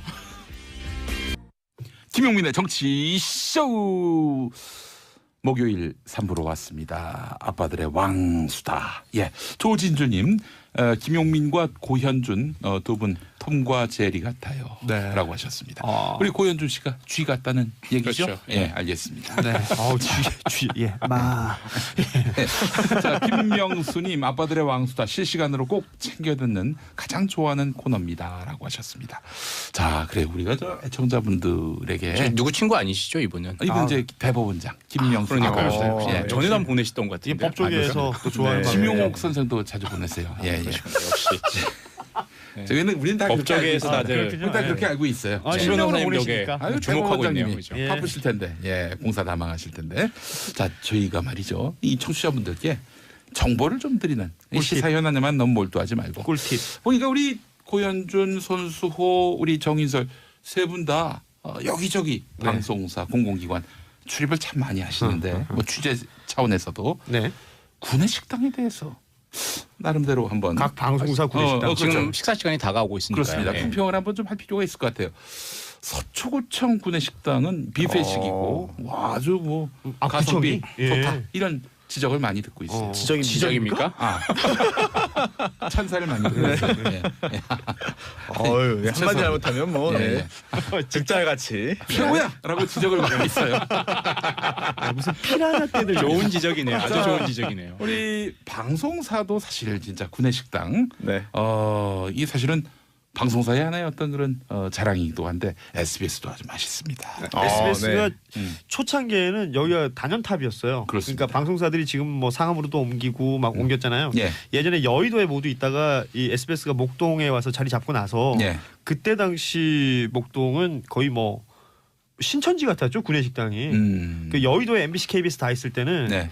이게 좀 거기는 뭐랄까요, 그 약간 군대밥 같은 느낌이 있었는데. 그래요? 예, 과거에. 과거에 예전에 예. KBS는 지금도 있는데요. 네, 폄하하시는 겁니까? 아이 뭐 평화라기보다 자, 이 SBS가 KBS 좋았다 이겁니다. 분들이- KBS에는 6시 내 고향을 예전에 제가 한 적이 있어요. 그때는 괜찮았다. 네, 그때는 괜찮았어요. 그렇습니다. 아니 근데 요새는 별로야. 요즘 뭐 이제 방송사 이름을 얘기하면 요즘에 저는 사실 MBC가 제일 맛있습니다. 그래요? 그리고 예전 상암 MBC. 예. 근데 여의도 때도 MBC가 제일 맛있었어요. 아, MBC가 간이 세요. 아 그래요? 네. 지금도 약간 그렇긴 간이 한데 세. 그래도 저는 MBC가 제일 맛있는 것 같아요. 네, 가격도 뭐 저렴하고 괜찮죠. 저 우리 정인설 기자님은 저도 MBC는 맛있는데 SBS가 맛있다는 소문을 많이 들었어요. 근데 아무도 안 사주더라고요. 아직 드셔보시지 예, 못했고 SBS 먹어본 적이 없어요. 아니 SBS가 얼마 전에 그러니까 한 식사당 1,000원씩 올렸어요. 네. 네. 그러니까 많이 메뉴가 개선이 됐습니다. 점심 얼마예요? 여기 그냥 밖에서 드시면 5,000원인가요? 6,000원으로 좀 올랐나 그랬어요. MBC 4,000원입니다. 아 그래요? 네. 네네. 그렇죠. 알았어요. 네. 이 지금 저 타방송 고무 찬양을 지금 하고 있어요. 저는 SBS가 제일 맛있다는 얘기를 들었어요. 그런데 제가 먹어본 적이 없어요. 여기서 전 다 먹어봤어요. 여기서 고무 찬양이라 진짜. 그러니까 되게 네. 큰죄 지은 거 같아. 사실 고무 찬양 좋다는 지적을 지금 하고 있습니다. 저희가 고무 지금. 찬양을 해도 고무 찬양죄로 국가보안법상 처벌받기 위해서는 이제 국가 전복을 위한 그런 목적이 필요합니다. 목적이 있어요. 하지만 제가 SBS 전복의 목적이 없기 때문에 법적으로 문제 없는 걸로 좀 이해해 주시기 바랍니다. 알겠습니다. 네. 오히려 개선을 위한 그 제안이죠. 그렇죠. 네. 예. KBS는 조금 좀 뭐랄까 전통적입니다. 클래식하게. 클래시컬해요. 네. 예. 그렇죠. 뭐 다양한 그런 또 근데 저는 의미가 거기서도 담겨 저 있습니다만. 많이 사줬기 때문에 저는 네. KBS도 좋아합니다. 예. 그래서 그런가? 지난번에 KBS 갔는데 그래서 전통적이군요. 네. 그 사극 분장하신 분들이랑 같이 먹었습니다. 야 클래식하다. 네. 그래요. 전통적이네요. 네, 네. 클래식하다는 건 뭐냐면은 조금 뭐 이게 맛이 없다? 아니 뭐 그런 거 아니죠. 아니 싱겁다? 뭐 옛맛 이런 거 하면은 손맛. 손맛 이런 네. 것들이 다 그런 의미. 저도 좋아해요, 전통. 메뉴 구성도 그렇고. 네, 그렇습니다. 자, 갑자기 구내식당 미식회로 프로그램 성격이 바뀌었다라고 하셨는데 우리가 종종 이런 얘기를 할 필요가 있어요. 그렇습니다. 이게 입맛 어, 돋구는 방송이니까요. 제가 지금은 이제 SBS만 사실상 네. 출입하다 보니까 타방송 사정을 까맣게 잊었는데 제가 이제 고현준 씨 같은 그 시절이 있었어요. 무명 때. 네, 무명 때. 이때는 정말 모든 방송을 다 나갔습니다. 그렇죠. 심지어 목사 아들인데 불교 방송. 네, 그 이제 불교 방송도 가서 뭐 다른 건 몰라도 이 출연 시간이 다르니까 식사 시간 외 시간대도 가지 않습니까? 네. 저는 이제 각 방송사의 화장실 사정. 근데 불교 방송은 진짜 사찰 음식이 나옵니까? 아니. 그냥 거기는 일반식 나와요? 구내식당이 있나? 육식이 있어요. 육류? 아니 그 구내식당 얘기 아니라 난 화장실 얘기를 한다. 화장실. 예. 그렇군요. 불교 예. 방송의 화장실. 예. 해우소. 그건 모르겠어요. 예. 수세식입니까? 예? 수세식입니까? 수세식이죠. 할 소리입니까 그게 지금? 근데 제가 그 지금 식당 얘기했으니까 잠깐 짧게만 하면 예. 지금 방송사 구내식당만 했잖아요. 예. 전국에 법원이 많이 있습니다. 법원. 법원. 법원에도 식당이 다 있어요. 그렇죠. 그래서 때를 놓쳐서 가면은 그 지역에 따라서는 그냥 라면 한 그릇 끓여주시기도 하고. 공짜로? 예. 그 지역마다 재밌는 일들이 많이 있습니다. 예, 알겠습니다. 화장실 얘기는 저희가 인터넷 방송하면 그때 말씀드리고 오늘 먹는 걸로 가겠습니다. 알겠습니다. 그러면은 법원 중에서 제일 좋은데 한번 추천하실 만한 데 있어요? 저는 서산지원. 충남 서산. 네. 저는 뭐 꼭 시설이 좋다 맛이 있다기보다 네. 제가 전날 좀 과음을 해서 예. 좀 초췌한 얼굴로 네. 오후 한 3시쯤에 거기 갔습니다. 예. 그랬더니 거기 처음 갔어요 그날 예. 몇 년 전에. 그랬더니 그 식당에 계신 분께서 얼굴을 딱 보시더니 전날 술을 마신 것 같다. 예. 그러니 이럴 땐 콩나물 라면을 먹어야 된다라고 해서 끓여주셨습니다. 서산지원에서 아니 꽃게라면 줘야 되는 거 아닌가요? 서산이면. 모르겠어요. 그래서 그때 먹은 콩나물 라면이 지금도 잊혀지지 않고 있습니다. 예, 그렇습니다. 네. 대전지방법원 서산지원, 네네. 충남 서산시 예천동에 있습니다. 예. 여기도 한번 제가 한번 가서 한번 시찰을 한번 하도록 하겠습니다. 알겠습니다. 그래서 네. 맛있다고 지적하겠습니다. 자, 그래요. 오늘 모처럼 구내식당 이야기를 꽃을 피웠는데 가장 활발한 얘기였던 것 같습니다. 그렇습니다. 눈이 밝아졌어요. 그 눈빛이 아주 지금 장난이 아닙니다. 예. 정인설 기자님도 뭐 추천할 만한 관공서 구내식당이 있습니까? 저는 언뜻 생각이 나지는 않는데 네.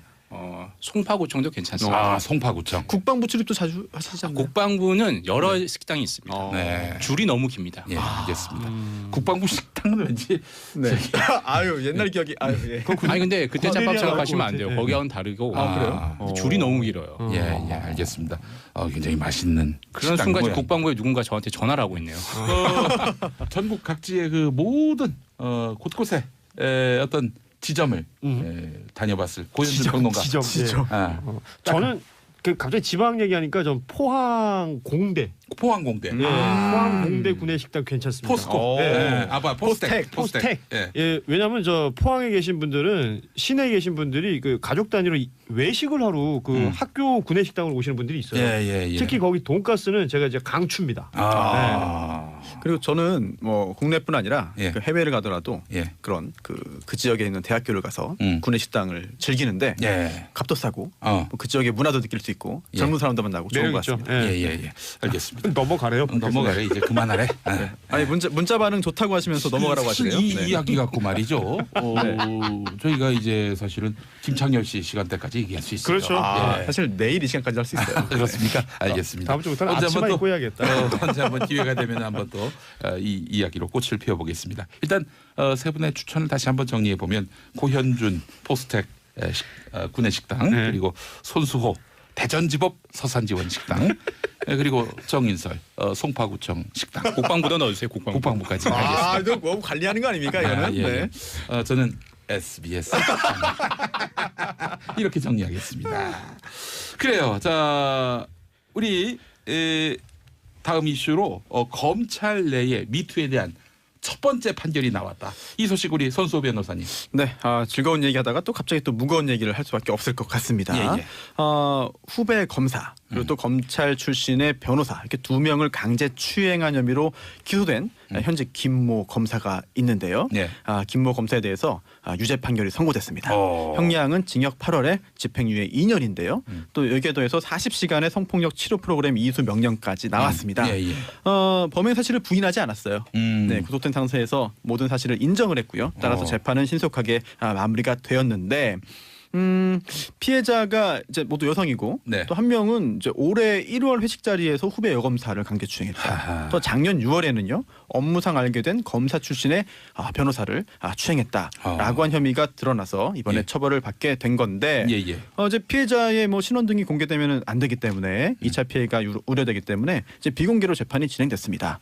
이제 검찰은 징역 1년형을 구형했죠.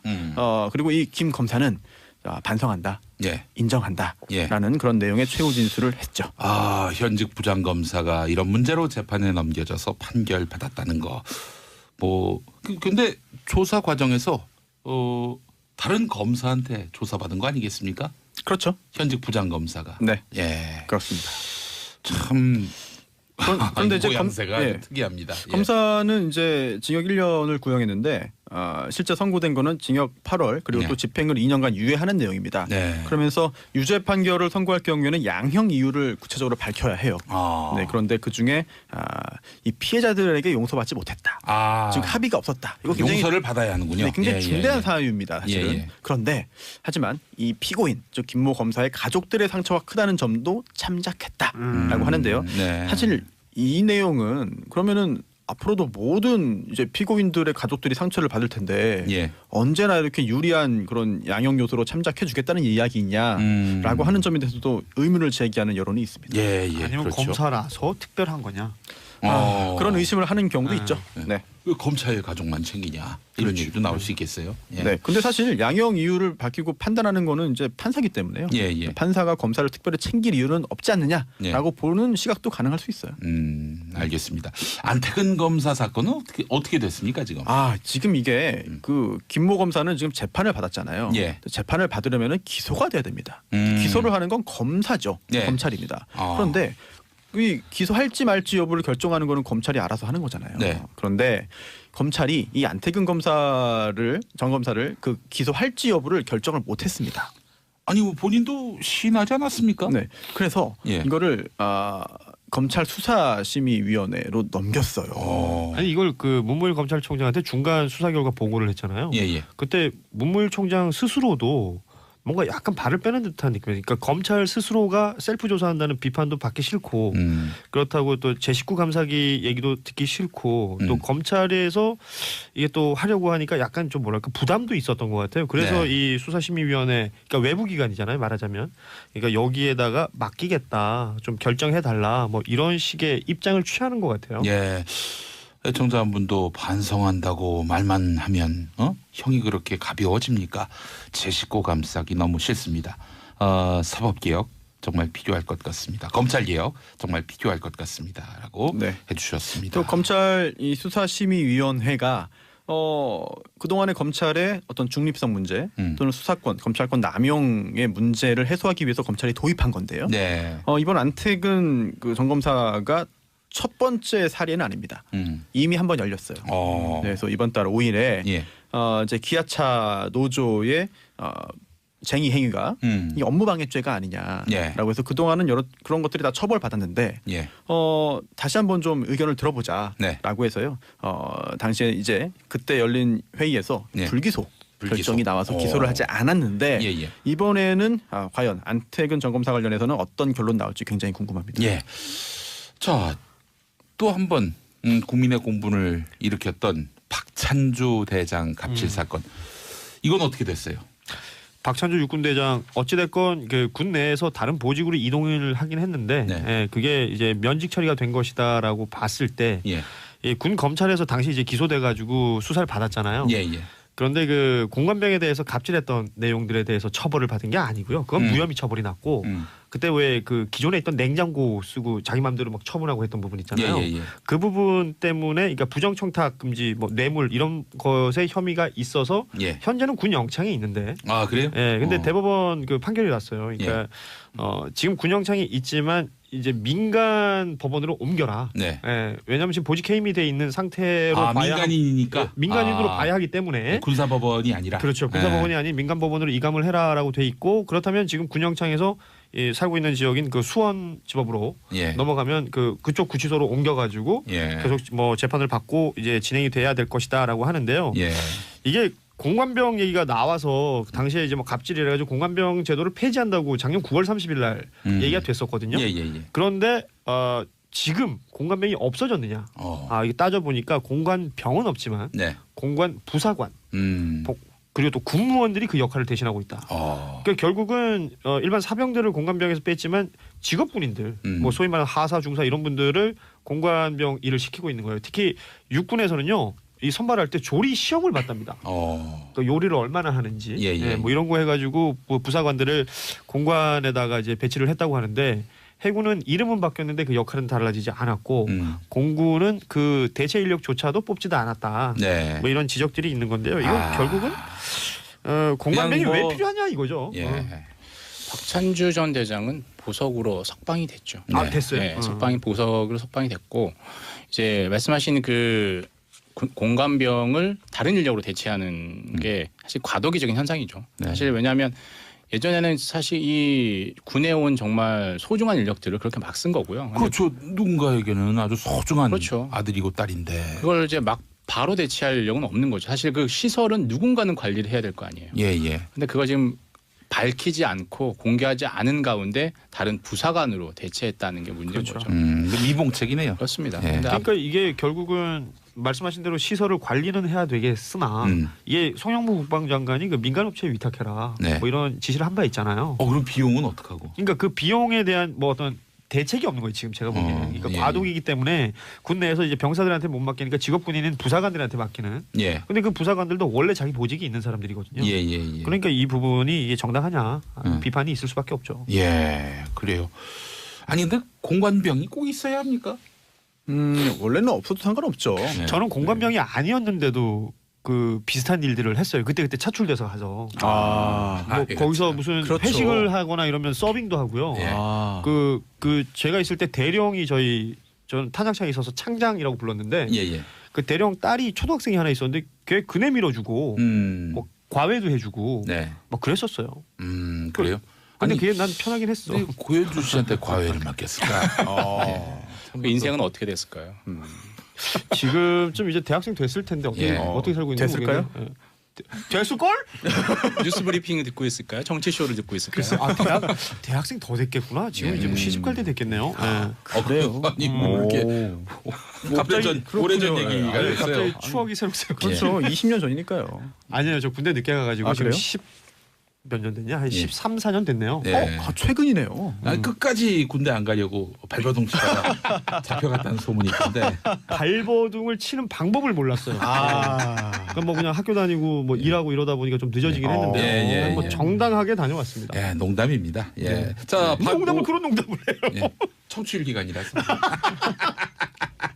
자, 박오현님. 남편 말 들어보니까 공관병 꿀보직이라고 하더라고요. 경우에 따라서는 꿀보직도 있어요. 지휘관이 누구냐가 다른 거죠. 지휘관이 인격적이면 꿀보직일 이번에 수도 있어요. 최대 피해자가 누구라고 하면 기존에 공관병이었던 사람들. 과거에 공관병제가 폐지가 되면서 그들이 어디로 갔겠냐는 거죠. 그냥 뭐 아무것도 안 하다 갑자기 전방에 끌려갔던 보직이 이들도 많은 거죠. 맞습니다. 좋은 지휘관 밑에 있었던 그 공관병이 최대 피해자다. 알겠습니다. 사실 공관병 중에서도 정말 공관병이 있고요. 그렇지 않고 정식 법적으로는 다른 보직인데 그냥 그렇게 옮겨 쓰는 경우가 많아요. 대부분 그래요. 그래서 그 아마 다른 데로 바로 갔던 그런 공관병들은 원래 그 정식 그 보직으로 복귀했을 가능성이 높아요. 그러니까 그런 사람들이 테니스병, 골프병 이런 사람들. 제가 그런 거 너무 많이 봤거든요. 저도 그런 시기였기 때문에 끌려갔다 거기 가서 보면은 각자 자기 보직들은 원래 있거든요. 주특기가. 그렇죠. 그럼 검열 나오면 다 원상 복귀해야 돼요. 진짜 저는 또 이제 군대 얘기가 이러면 안 되는군요. 자제해야 되는군요. 드디어 풀렸습니다. 이 물꼬가 터졌어요. 군대에서 가장 괜찮은 식당 어딘가요? 군에서. 일단 부대원이 적을수록 식당이 맛있습니다. 맛있습니다. 많으면 마셨어요. 많으면. 독립중대가 괜찮아요. 다 군에 갔다 왔냐고 물어봐서 뭐 다 다녀오셨죠? 다 갔다 왔죠. 갔다 왔습니다. 저는 근데 이제 짧게 갔다 왔습니다. 부럽습니다. 최초의 엘리트 태초의 공익근무 요원. 그러니까 마지막 방위 지난 다음에 처음 생긴 공익. 그렇죠. 거의 뭐 첫 공익. 그러니까 28개월 공익이 아닌 18개월. 18개월. 발음에 신경 쓰네. 공익의 시조군요. 공익근무요원의 시조. 그렇습니다. 근데 이 후임병이 안 들어와요. 후임병이 안 들어오고 17개월쯤 됐을 때 후임병이 왔는데 이 군기를 잡으려고 했더니 군기요? 당신 뭐야? 그렇죠. 예. 공익적으로 살아야죠. 네. 그렇습니다. 그래서 동호대교에서 과적 차량 합동 단속을. 그 위험한 일 아닙니까? 근데 말이죠. 야, 이것도 한 10개월 지나니까 네. 가만히 앉아서 귀로만 들어도 저것만 42톤입니다.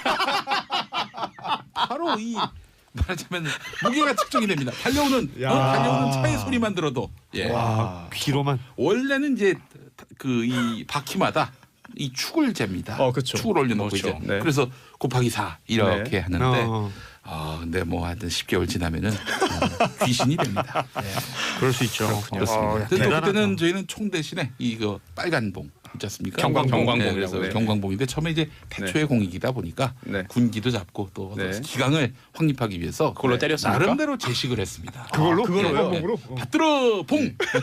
봉검술이네요. 그렇습니다. 네. 봉검술을 네. 했었습니다. 예. 아니 예전에 그 국가대표 팀에도 축구 선수들 있잖아요. 예. 근데 해외로 이제 나가서 경기하잖아요. 예. 그럼 그 중에 상무팀이 있죠. 상무팀. 예, 상무팀. 근데 상무팀 소속인데 국가대표로 뽑힌 선수들이 있었어요. 음. 그래서 그때 해외 전지훈련 갔는데 숙소에서 넌 신병이니까 보초 서야 된다. 네. 그래서 신문지로 총 모양 말아가지고 정말 불침번을 선 적이 있습니다. 그래서 그 사진은 지금도 인터넷에 검색됩니다. 네, 그래요. 네, 정경호 선수죠. 네.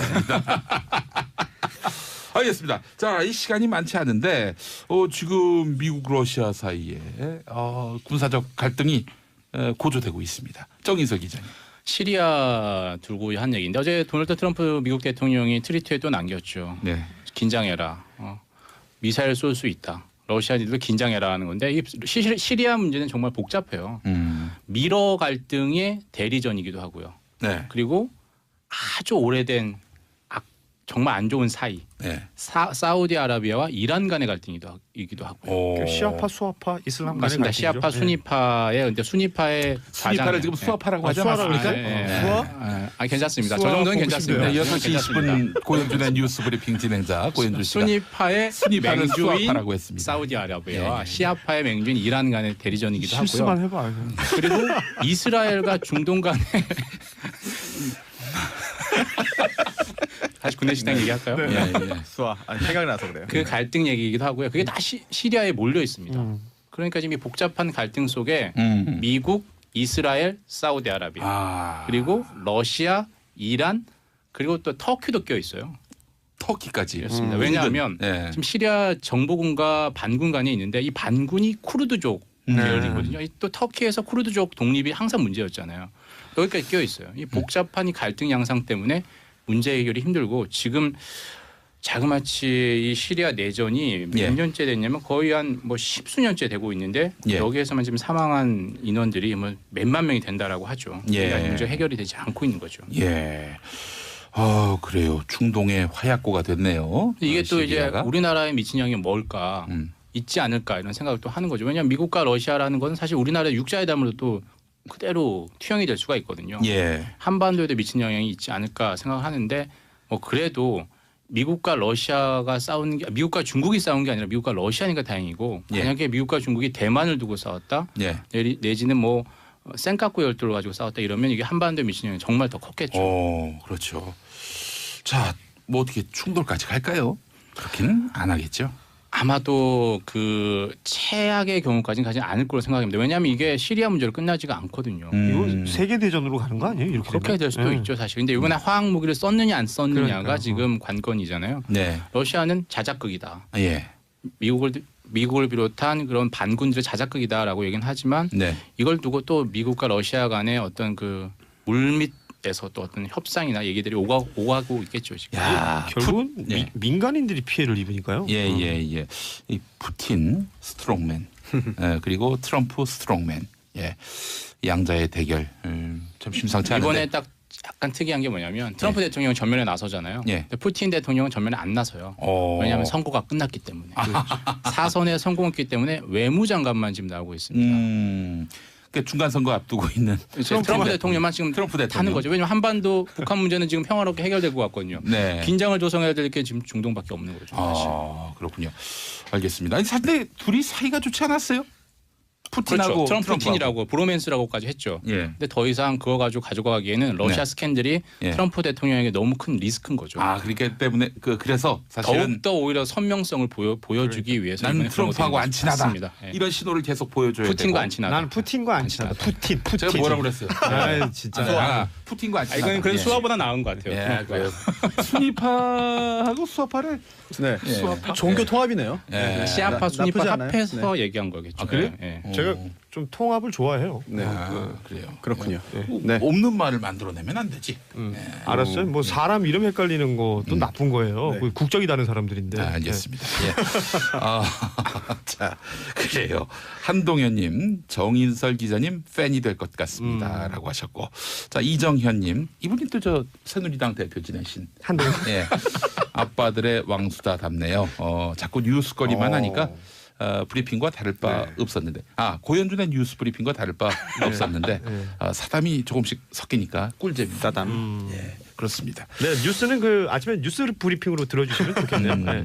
네. 아침 6시 20분입니다, 여러분. 예, 알겠습니다. 예, 수아파. 예. 수고 많이 하셨어요, 고현준 씨.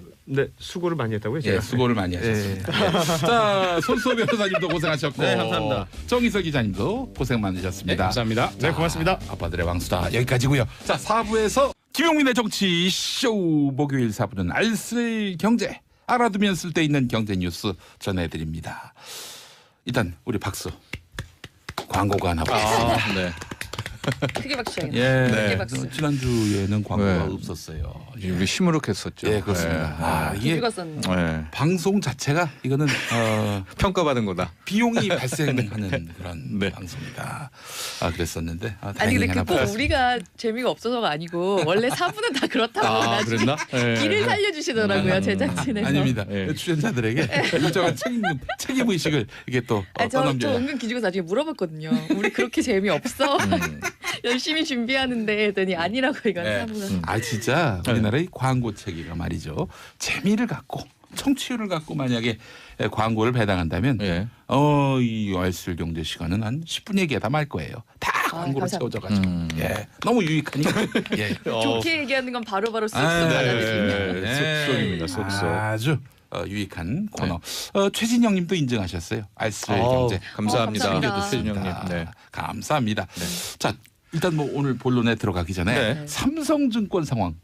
오늘까지 어떤 상황입니까? 그렇죠. 뭐 너무 많이 이제 방송은 했기 때문에 그래서 네. 최신 업데이트는 이제는 피해 보상 문제로 좀 넘어가는 국면인 것 같아요. 그래서 저는 뭐 개인적으로 좀 아쉬운 게 예. 이제 어제 금융당국에서 일단은 이것은 네. 시스템에 이제 오류다라고 어느 정도 선을 걷죠. 왜냐하면 이제 청와대에 청원하신 분들은 네. 이제 합리적 의심을 하고 있는 거 아닙니까? 유령 주식을 예. 및 부차입 공매도에 사용했을 거 아니냐 이 조사를 좀 하기를 원하는 건데 네.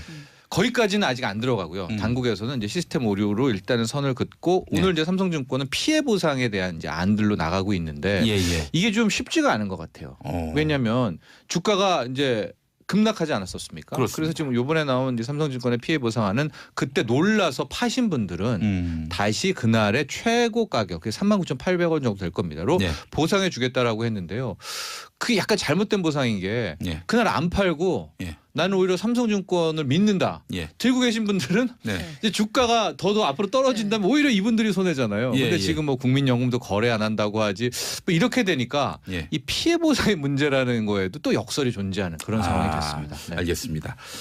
자, 그래요. 삼성증권 상황 짧게 짚어봤고, 제 꿈은 건물주입니다. 이 뭐 김용민의 꿈이 아니고 네. 그렇게 말하는 분들이 많습니다. 네. 그렇지 않습니까? 네. 건물이 나를 지켜준다. 이런 분들도 적지 않고요.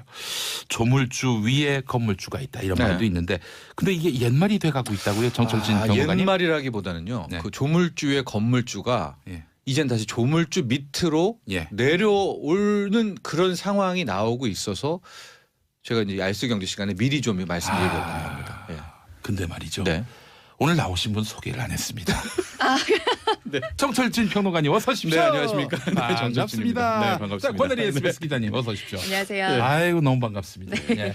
이게 너무 반갑다 보니까 누가 누군지 말씀을 안 드렸습니다. 그러네요. 자, 계속해서 말씀해 네. 주시죠. 이게 왜 그러냐면요. 저는 올해 안에 이제 많은 부동산에 만약 문제가 터진다면 일반 주택, 아파트, 뭐 지방의 미분양 사태도 큰 하나의 축이겠지만 예. 만에 안에 악화된다면 네. 저는 오히려 이 상가 공실에서 예. 훨씬 더 큰 문제가 발생할 수 있다 이렇게 보고는 있는데요. 예, 예. 요즘에 이렇게 청취자분들도 기사를 보시면은 르뽀 형식으로 해서 예. 상가 공실이 많이 늘어나고 있다는 것들이 이제 나옵니다. 그런데 그 지역을 보면 하고 고개를 갸우뚱하게 되는데 그 지역이 어디냐? 네. 뭐 대한민국 핫플레이스라는 가로수길에 1층 1층 점포가 지금 다 1층. 예, 다 비어 있고 호호. 1층을 체결하는데요. 1층은 권리금이 뭐 억대 아닙니까? 예, 예. 권리금 없는 권리금 제로인데도. 없인데도 들어갈 수가 있는 그런 상황이고요. 예, 예. 젊은이들 사이에서는 이런 얘기가 있어요. 예. 주말에 좀 사람 없는 데서 좀 호젓하게 있고 싶으면 네. 압구정동 로데오를 가라. 이제 너무 을씨년스럽다고. 예, 예. 완전 공실이고 청담동의 그 사거리인 라인 쪽에 뭐 명품 브랜드들 샵 있지 않습니까? 네. 지금 다 나가고 있는 이런 이제 공실될 문제가 나오고 있거든요. 아니 부동산 불패 신화가 끝난 것도 아니고 여전히 부동산에 희망을 거는 분들이 또 상가 하나를 장만하겠다는 분도 아직도 계시죠. 압도적 예. 다수가 아닐까 싶은데 아니 근데 어떻게 된 일입니까 이게? 그래서 제가 이제 이게 어떻게 된 일인가 좀 심층 취재도 해보고 네. 뭐 햄버거 대형 체인 M으로 시작하는 데 역시도 지금 핵심 상권에서 다 빠져나간다. 라고 이제 그런 기사들이 나오고 있거든요. 예, 예. 일단 표면적인 이유는 살인적인 임대료다. 그러니까 그 건물주들이 예. 임대료를 안 낮춰서 공실이 난다라고 하지만은요. 이게 우리가 굉장히 하나의 중요한 이면을 좀 봐야 되는 게 잘 예. 생각해 보십시오. 그렇게 상가가 좋고 거기가 가야 된다면 그 임대료를 받아서라도 남죠. 네. 하고 최근 왜 조물주의 건물주가 됐느냐. 예. 이게 2009년부터 나온 거거든요. 예, 예. 2009년부터 2017년까지는 건물주가 막 올려도 거기 버텨서라도 있었던 거예요. 근데 이제는 못 버티고 나온다는 거 아닙니까? 예, 예, 예. 나오는 게 누가 나오냐 봤더니 소상공인은 이미 나왔고 음. 이 굵직굵직한 맥도날드라든가 그 명품 브랜드들도 그 못 견디고 나오기 시작했다는 겁니다. 이것은 결국 뭐냐? 예. 드디어 상가 공실의 문제는 터졌다. 저는 이렇게 보고 있거든요. 네. 그렇군요. 예. 상가 공실의 문제. 네. 이제 말하자면 임차인의 반란이 시작됐다. 반란과 함께 구조적인 하나의 틀이 깨졌다라는 건데 우리가 최근 왜 한 7년간 8년간 왜 건물주가 조물주 위로 올라갔는가? 예. 제가 봤을 때는 우리의 독특한 인구 구조를 봅니다. 음. 우리가 이제 베이비 부머를 1953년생부터 63년생까지 보잖아요. 예, 예. 근데 최근 7년 8년간은 1953년부터 58년까지 분들이 대거 은퇴를 합니다. 근데 그분들은 뭐 연 90만 명, 100만 명 태어났던 분들이거든요. 근데 그분들이 대거 은퇴를 했는데 이분들이 또 일을 예. 많이 하십니다. 쉬지를 않으세요. 근데 2009년, 2010년 다 이분들이 창업을 해서 들어가요. 그러니까 우리나라 상가는 한계가 있는데 갑작스럽게 창업으로 막 열풍이 들어가니까 수요 공급 원칙에 있어서 네. 갑자기 건물주들이 다 갑으로 상가 주인이 갑이 된 겁니다. 수요가 폭증하면서. 근데 지금 어떻게 됐습니까? 이분들 3년 5년 너무 안타깝지만 못 버티고 지금 다 폐업하고 나오셨고요. 예. 이런 와중에 상가가 돈 된다, 건물이 돈 된다 하니까 어떻게 했습니까? 막 지금 때려진 거예요. 여기저기 상가에서 오히려 공급은 초과가 되고 있어요. 예. 근데 이 와중에 경기가 급속도로 나빠졌죠. 그런데 지금 딱 여기까지 오게 된 상황인데 예. 왜 그런 임대료는 안 낮추냐? 네. 건물주 입장에서는 아직까지는 저금리니까 오늘도 한국은행 금리 동결했잖아요. 네. 일단은 버티고는 있는 거예요. 어디 보자, 기다려 보자 하지만 네. 이건 여기까지고요. 이제 만에 하나 경기가 더 나쁘고 상가에 대한 수요가 없게 될 경우엔 예. 누가 먼저랄 것도 없이 서서히 이제 낮추고 요즘에 제가 지역을 말씀드릴 수 없지만 2년 계약할 때 3개월에서 6개월은 아예 임대료 안 받는 조건으로 체결하는 핵심 상권 지역도 많이 있고요. 예. 지방의 수도권에 있는 아파트 택지 지구에 있는 상가들 이렇게 쫙 취재하러 가보면 다 비어 있거든요. 예. 네. 그래서 이 상가 문제가 굉장히 좀 크게 보입니다. 건물주님들이 이제 좀 생각을 달리해야 하겠다는 생각이 들고. 그런데 건물주는 이게 전쟁으로 봐요. 한 번 내가 임대료를 이 지역에서 낮춘다라고 하면 네. 확 밀린다라는 생각 때문에 네.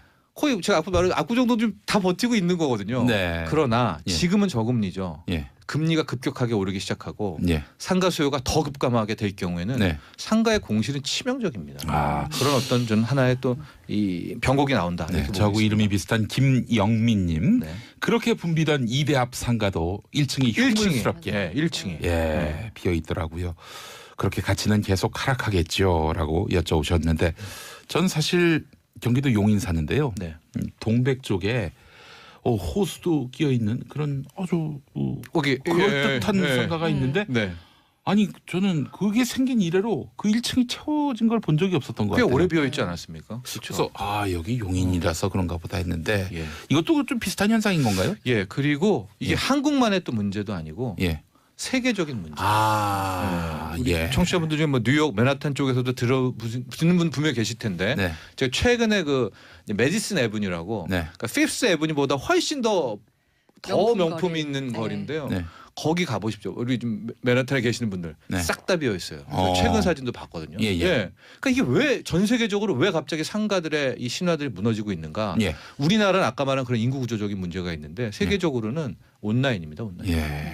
이제는 명품도 온라인에서 구입하고 아이고. 다 온라인 쇼핑몰이기 때문에 예. 오프라인 이 상점들이 점점 알게 모르게 착착착 꺾이고 있게 그런 되는 임대료를 거죠. 내고 거기에서 버티고 있을 이유가 없는 거죠. 그렇죠. 네. 예. 판매자들로서는. 뭐 밥반찬도 다 온라인으로 구매를 하는 그렇죠. 세상이니까. 네. 명품 이제 뭐 이제 브랜드들도 이제 온라인 쪽으로 굉장히 강화를 많이 하고 있거든요. 예. 과거에는 그게 좀 격이 떨어진다고 생각해서 안 했었는데 이제는 그런 거 없죠. 네. 온라인을 잡아야 명품 브랜드도 살아남을 수가 있기 때문에. 네. 그래요. 9977번 쓰시는 분 임대료 빠지다 보면은 이게 상가뿐 아니라 주택으로까지 번질 가능성은 없는지 그래서 집 없는 사람들이 조금 여력이 생기지 않을지. 예, 뭐 그 가격대까지는 모르겠지만 상가라는 것은 결국 부동산을 연결 있거든요. 예. 그러니까 즉 자산가 분들이 예. 또 상가도 많으셔요. 예. 그분들이 또 비싼 주택도 집에 많고. 살고 있기 예, 때문에 예, 예. 결과적으로는 상가와 주택도 연계가 돼 있다. 또 여기에 지금 핵심은 뭐 예. 오피스텔이에요. 이게 제가 답답해하시는 분들 많이 계실 텐데 오피스텔이 지금 좀 이게 힘든 국면으로 지금 왔거든요. 근데 우리가 3, 4년, 4, 5년 전 뉴스 보시면은 기사 보면은 이제 1인 가구 폭증, 예. 노후 수단으로 예. 오피스텔 하나 장만해서 해라. 그러니까 크게 또 많이 사셨고 공급은 많고 네, 많이 지금 짓기도 했고. 다 또 짓고 있는 게 다 오피스텔이에요. 그러니까 그렇습니다. 이 오피스텔, 그러니까 상가, 오피스텔, 주택 이 삼각이 아마 만약에 한쪽이 터지기 시작하면 한국 부동산 장기적으로는 전체를 아까 말씀하신 그 은퇴한 세대들이 결국 이 큰 평수 못 버티고 이제 내놓고 창업도 안 하시고 예, 금리가 네. 올라가면 또 음. 예, 이런 상가 이런 것도 버틸 수가 없고 하면 좀 연쇄 현상은 좀 있을 것 같긴 한데 네. 예, 당장 뭐 나타나기는 일단은 좀 금리 있을 수 보셔야 있지만요. 돼요. 아직은 건물주가 버틴다. 이 부분은 제가 말씀드릴게요. 그러니까 아직도 임대를 안 내렸어요. 이거 맞아요. 예. 그러나 저는 음. 이제 내릴 수밖에 없다. 이제 뭐 빚을 내서 아파트나 뭐 상가를 산다. 전 좀 기다려 보시죠. 이제는 네, 알겠습니다. 김기용님 작업실 넣으려고 알아봤는데 너무 비싸요. 네. 예, 비어 있는 곳은 많지만 적당히만 받으면 들어가겠지만 너무 비싸요. 이 힘겨루기 때문에 네. 아직까지 건물주들도 예. 이제 아직까지는 느끼는 이제 거죠. 그 동네에서 얼마 이상으로 내리지를 못해요. 근데 네. 그러다가 이제 한두 명 못 버티고 그 그게 선을 시작이에요. 깨기 시작하면은 예. 좀 더 기다리실 필요가 있겠네요. 저는 기다리라고 봅니다. 예, 알겠습니다. 일단 재택근무를 하시다가 예. 최현주님, 저는 수원 장안구에서 정말 외진 곳에서 장사했는데도 상가가 월 170에 부가세 별도 네. 관리비 15만 원. 관리비가 또 요즘 예. 건물은 관리비가 엄청 비싸요. 그러니까 예. 더 새 건물일수록 못 들어갑니다. 예. 월 500 매출 500만 원 매출해도 월세 주고 세금 내면 없어요. 남는 게 없어요.라고 말씀하셨고 9977번 쓰시는 분 임대료 빠지다 네. 보면 네. 주택도 떨어져서 그렇죠. 집 없는 사람 집 살 수 있을까요?라고 아까 물어본 걸 제가 네. 또 한 번 읽었네요. 예. 네. 이게 많은 분들이 또 이런 그런 네. 생각을 또 갖고 계시는 것 같고요. 김정실님. 장사 8년차 주변 상가들 쇼핑백 보기 힘들 정도로 매출이 맞아요. 겁나게 줄었습니다라고 이게 하셨고. 현실입니다 지금. 예. 정강욱님, 네. 장재근 선수께서 평론가로 전향하신 건가요? 마라토너, 에어로빅 하시는 장재근 선생. 예. 마라토너가 아닌데. 예. 그 예. 육상 선수, 예, 육상 이 선수. 단거리 마라토너 선수죠. 예, 육상 선수. 단거리 예, 예. 선수죠. 마라토너. 예. 어쩌면 들어보신 것 같아요. 정정하겠습니다. 놀라지 않으시네. 네. 저는 뭐 허재 선수. 예. 예. 아 그렇구나. 한땀 많이 진짜 그랬었습니다. 허재, 네. 장재근, 네. 합하면 우리 정철진 평론가가 되겠습니다. 그래요. 이 부동산 이야기. 상가 이야기 특히. 드디어 뭔가 이제 거품이 빠지는 그런 시기가 도래한 것 같다. 네, 제가 뭐 건물주분한테 반감이 있어서는 아니지만 예. 내려와야죠. 조물주 위에 너무 오래 너무 있었잖아요. 거품이 많이 너무 많이 끼었다라는 이런 말씀이고요. 자, 권혜리 기자님. 네. 저희가 종종 1인 가구 맞춤형 트렌드 전해드리고 있는데 네. 요즘엔 1인용 스테이크가 편의점에서 팔린다고요? 네. 일코노미라고 하잖아요. 일코노미. 이제 예. 1, 2인 가구를 겨냥한 소비 시장, 예. 경제. 예. 이게 그냥 뭐 일종의 트렌드를 벗어나서 아예 하나의 굉장히 공고한 구조로 딱 자리를 잡았어요. 예, 예. 근데 전체 가구 중에 3분의 1이 1, 2인 가구다 예. 보니까 예. 이제는 뭐 그냥 트렌드의 수준이 아닌데 그래서 계속해서 이렇게 전에 없던 것들이 나옵니다. 그래서 제가 이번에 4월 1일 날 그 GS25에서 스테이크 1인용 스테이크를 내놨거든요. 예, 예. 편의점. 네, 편의점에서 이제 딱 열흘 팔렸죠 지금까지. 근데 제가 들어오기 전에 물어보니까 열흘 동안 이게 5만 1,000개가 나갔어요. 이거 진짜 어마어마하게 나간 거거든요. 5만 1,000개. 근데 네. 대략 그 개당 한 10,000원 가까이 되더라고요. 개당 9,900원이요. 예. 이게 사실 절대 싼 건 아닙니다. 네. 그 호주산 냉동 체크쌀하고 네. 부채살이거든요. 예, 예. 이거를 그 소매가 그 전국 평균 소매가랑 비교하면 분명히 비싼 가격이에요. 그런데요. 네, 근데 네. 원래는 편의점은 좀 가격으로 경쟁하는 데는 아니니까 예, 예. 이게 딱 보면은 그 150g짜리랑 170g짜리 있는데 딱 이렇게 한 손이에요. 한 손. 아. 잠깐 이거 혼자서도 좀 적을 것 같긴 한데 그래도 이제 예. 10,000원이 안 되니까 심리적으로는 좀 싸 보입니다. 이게 딱 그 네. 심지어 9,900 딱 이렇게 예. 끊는 게 19,900 끊는 게 또 이렇게 예. 원래 그 마트들의 그 뭐 이래도 9,000원대예요. 예, 예. 그렇죠. 예. 그래서 170g에 10,000원은 네. 싼 건 아닙니다. 싼 건 예, 아니에요. 거 호주산 아닙니다. 냉동이니까 네. 싼 건 절대 아닌데 그래서 네. 이게 4월 1일 날 처음 GS25에서 이걸 낸다고 했을 때 얼마나 팔지 제가 좀 궁금했거든요. 근데 오늘 물어보니까 어제까지 11일까지 5만 1,000장이 나간 거예요. 5만 1,000개. 그래서 그 편의점 체인에서도 이 정도로까지 될 줄 몰랐다라는 거죠. 예. 아. 그러니까 이게 뭐냐면 혼자 사시는 분들이 퇴근을 하다가 네. 뭐 슈퍼도 문을 닫고 아니면 멀고 마트에 혼자 가서 그거 하나 사겠다고 가기는 좀 부담스럽고 할 때 그냥 집 앞에서 그거 한 장 터덜터덜 사갖고 들어가기가 딱 맞는 사이즈인 겁니다. 그래요. 혹은 이제 혼자 있다가 이제 나와서 나 혼자 구워 먹고 싶다 할 때 나와 딱 살 수가 있는 부담이 조금 덜한 9,900원이니까 그 정도의 가격대인 거죠. 그래서 통상 고기는 여러 명이 같이 구워 먹는 맛. 그렇죠. 이 맛이 더 아무래도 좀 정감이 있고 그런데 말이죠. 그렇긴 한데 그 혼자 사시는 분들이 이제는 예. 너무 늘다 보니까 예. 이제 혼자 구워 먹는 고기의 맛도 예. 중요해진. 예. 그런 것 같아요. 예, 예. 소비 패턴이 좀 많이 달라졌다는 많이 게 달라졌어요. 저는 만약에 저 혼자라도 고기 먹고 싶으면은 네. 뭐 마트에 그 정육점 코너라든가 예. 아예 정육점을 갈 것 같거든요. 예, 예, 그 예. 고기를 떼올 것 같거든요. 예. 근데 30대 후배들만 봐도 예. 혼자 정육점에 들어서 고기를 그런 문화가 아니라 이게 예. 그런 게 네, 있어요. 좀 다르더라고요. 이게 왜냐면 달라. 내가 네. 마트를 가면 100g 달라 하기가 되게 좀 그렇거든요. 그러니까 원래 포장된 거 말고 하면은 한 300g 하면 되잖아요. 아 너무 많이 사니까. 근데 그걸 300g 사서 그걸 언제 먹어요? 그러니까 100g 먹고 딱 그날 치우는 거죠. 그러니까 네. 또 치우는 것도 귀찮아요. 네. 그러니까 이제 다시 남겨서 다시 냉동실 들어가는 건 가족이랑 같이 사시는 분들. 그렇죠. 근데 내가 그날 먹고 땡 요거는 네. 이렇게 100g 포장 소포장으로 나오는 게 아. 이분들한테는 그래서 이게 사실 싼 가격이 아닌데도 수요가 있다는 겁니다. 예. 그래서 이 편의점 체인에서는 이것도 너무 잘 나가니까 이제 1인 젓갈, 1인 채소 예. 이런 것도 이제 내놓기로 했어요. 음. 그 편의점에서 농축수산물을 이렇게 프레시, 그러니까 신선 상태로 네. 그 따로 취급하는 거 별로 보신 적 없죠. 회를 판다든지. 네, 뭐 예. 그런 근데 게 서서 없어요. 요즘 나오고 있더라고요. 다시 그게 또- 나오고 예, 있어요. 예, 예. 네, 미트 그 종류도 일반. 나오고 고기 네, 정육이 네. 나오더라고요. 그 일환으로 지금 이 1인용 스테이크 나와서 이렇게 이제 히트를 했고요. 예. 뭐 이제는 뭐 요새는 혼술도 있고 혼술은 뭐- 혼밥도 예, 있고. 혼술도 예. 트렌드에 맞게 이걸 좀 가져가고 싶다라고 하면은 소용량으로 나와요. 그래서 AT, 그러니까 농수산물 유통공사에서 지난해부터 전통술 캠페인을 벌이고 있는데 예. 이거를 마트도 가지만 마트에서도 180ml 정도의 소용량 포장으로 예. 나오기 시작했어요. 그러니까 혼자 사는 분들이 그냥 부담 없이 집어가서 사실 180ml면 두유팩 정도 크기인데 예. 예. 그렇게 그냥 맛만 보고 집에서 한잔하고 자는 정도 예. 예. 그렇게 해서 나오는 걸로 젊은 사람들을 잡을 수 있다는 거예요. 아, 크게 네. 나오는 것보다. 일본 같은 경우에 왕국, 결혼하지 편의점 않는 왕국. 예, 예, 예. 결혼하지 않는 그런 1인 가구가 많지 않습니까? 그렇죠. 예. 아 이게 우리 한국 사회의 미래를 보는 것 같은 느낌이 들어서 네. 뭐 하여간 뭐 트렌드도 굉장히 눈길이 가지만 좀 씁쓸하기도 하고 오늘 말이죠. 이제 이렇게 드신다는 분들이 네, 그러네요. 9977번 쓰시는 네. 분. 저희 아들은 편의점 치킨 한 팩 들고 집에 와서 렌지에 돌려 먹더라고요. 집에서도 고기 먹는데. 혼자 드시나 보다. 따로. 예, 예. 문화 같아요 저렇게. 예. 장종원님, 김용민님도 네. 이젠 아재군요. 1인 가구가 급증하고 경제 상황에 따른 비혼이 급증하고 있는 게 현실입니다. 이게 바로 일본의 현상 아닙니까? 그렇죠. 예, 예. 현상이고. 예. 자, 그래. 우리나라가 많이 이렇게 됐습니다. 네, 그래요. 박선희님 100g 먹을 게 뭐가 있다. 그러니까 제 생각입니다. 제 생각이에요. 예. 제 양에도 100g이 좀 적긴 한데 저도요. 300은 그래도 이거는, 많아요. 네. 한 입에다 해결돼. 네. 그 150g이에요. 예, 여기서 예, 하는 건. 예. 그래요. 네. 알겠습니다. 근데 이제 재밌는 게 네.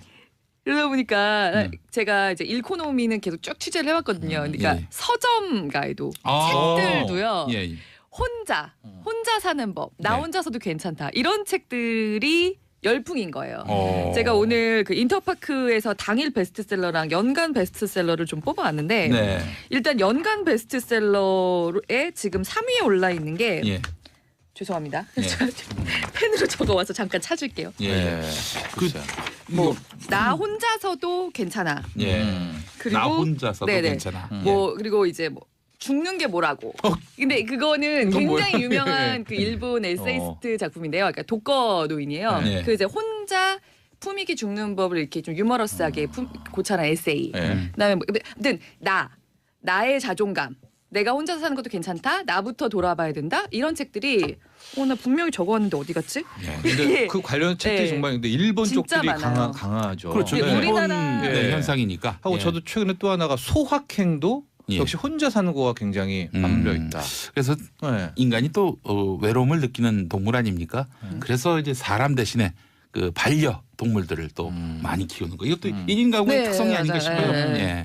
뭐 나는 나로 살기로 했다. 혼자 있고 싶은데 외로운 건 싫어. 나 있는 그대로 참 좋다. 그러니까 나 혼자 네. 이런 키워드가 들어간 책들이 베스트셀러에 꾸준하게 올라가 있고요. 아. 이런 책들의 출간이 작년에 2016년에 비해서 2017년에 거의 60% 가까이 네. 이런 걸로 집계가 됐습니다. 알겠습니다. 예. 저설진 평론가님, 그 로레알에 매각된 스타일란다. 네. 스타일란다. 예.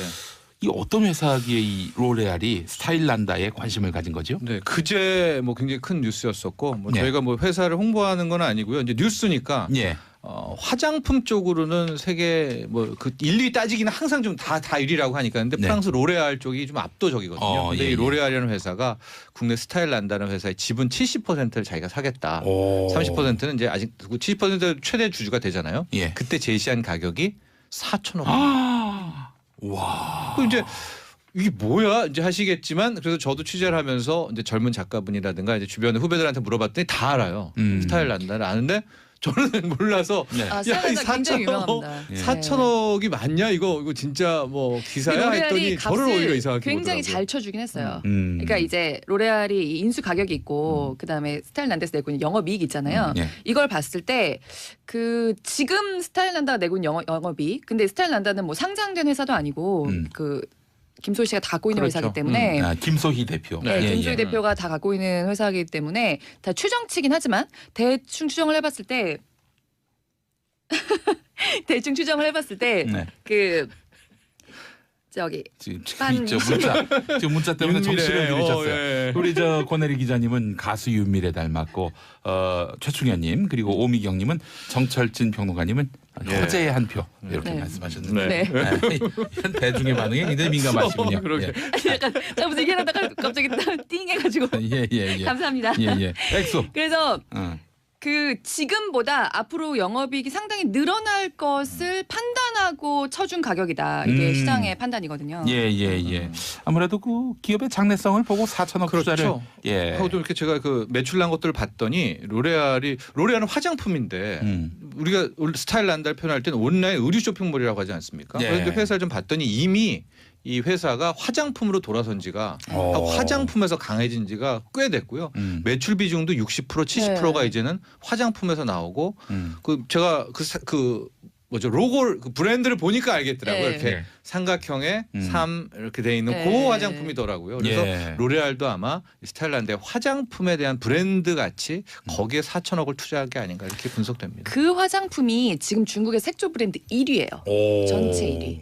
게다가 요새 중국 여자들이 좀 한국 여자들처럼 화장을 하고 네. 약간 한국 여자들처럼 꾸미는 게 좀 대세거든요. 예. 그러니까 옛날에 뭐 우리가 일본 잡지 보면서 좀 따라하고 그런 것처럼 이제는 그렇습니다. 중국에서 그러니까 K-뷰티라고 해서 좀 따라가는 경향이 있기 때문에 지금도 색조 브랜드이지만 앞으로도 그게 이제 성장 가치가 상당히 있는 걸로 보고 로레알 전격 투자를 한 일종의 거고. 이것도 한류라고 말할 수 있겠네요. 그렇죠. 한류의 일부인데. 예. 이정아님 대박 날 줄 알았어요라고 하셨고요. 자, 근데 김소희 대표가 동대문 성공 신화의 주인공이다 이런 얘기도 있더군요. 예, 이제 2005년에 이 회사를 세웠는데 그때 김소희 대표가 옷 장사를 하고 있었대요. 예. 또 동대문에서. 동대문 엄마랑 같이 옷 장사를 하고 있었는데 한 뭐 손님이 와서 그 입고 있는 옷을 사고 싶다. 예. 그게 이제 구제죠. 우리 그때 당시만 해도 우리가 구제 상품들의 매력을 몰랐는데 그때 깨닫고 이제 구제 그리고 온라인으로 가자. 또 온라인으로 가서 일단 성공을 합니다. 예. 그 다음에 한류 중국이어서 중국으로 가자. 예. 또 중국에 가고 보다가 보니까 화장품이 또 있네. 화장품으로 가자. 뭐 이런 또 벤처 신화에 대한 이야기들도 많이 보도되고 우리나라 있습니다. 온라인 의류 쇼핑몰 중에 거의 왕언니격. 왕언니. 네. 1세대. 네. 1세대. 윤미래. 윤미래 언니로.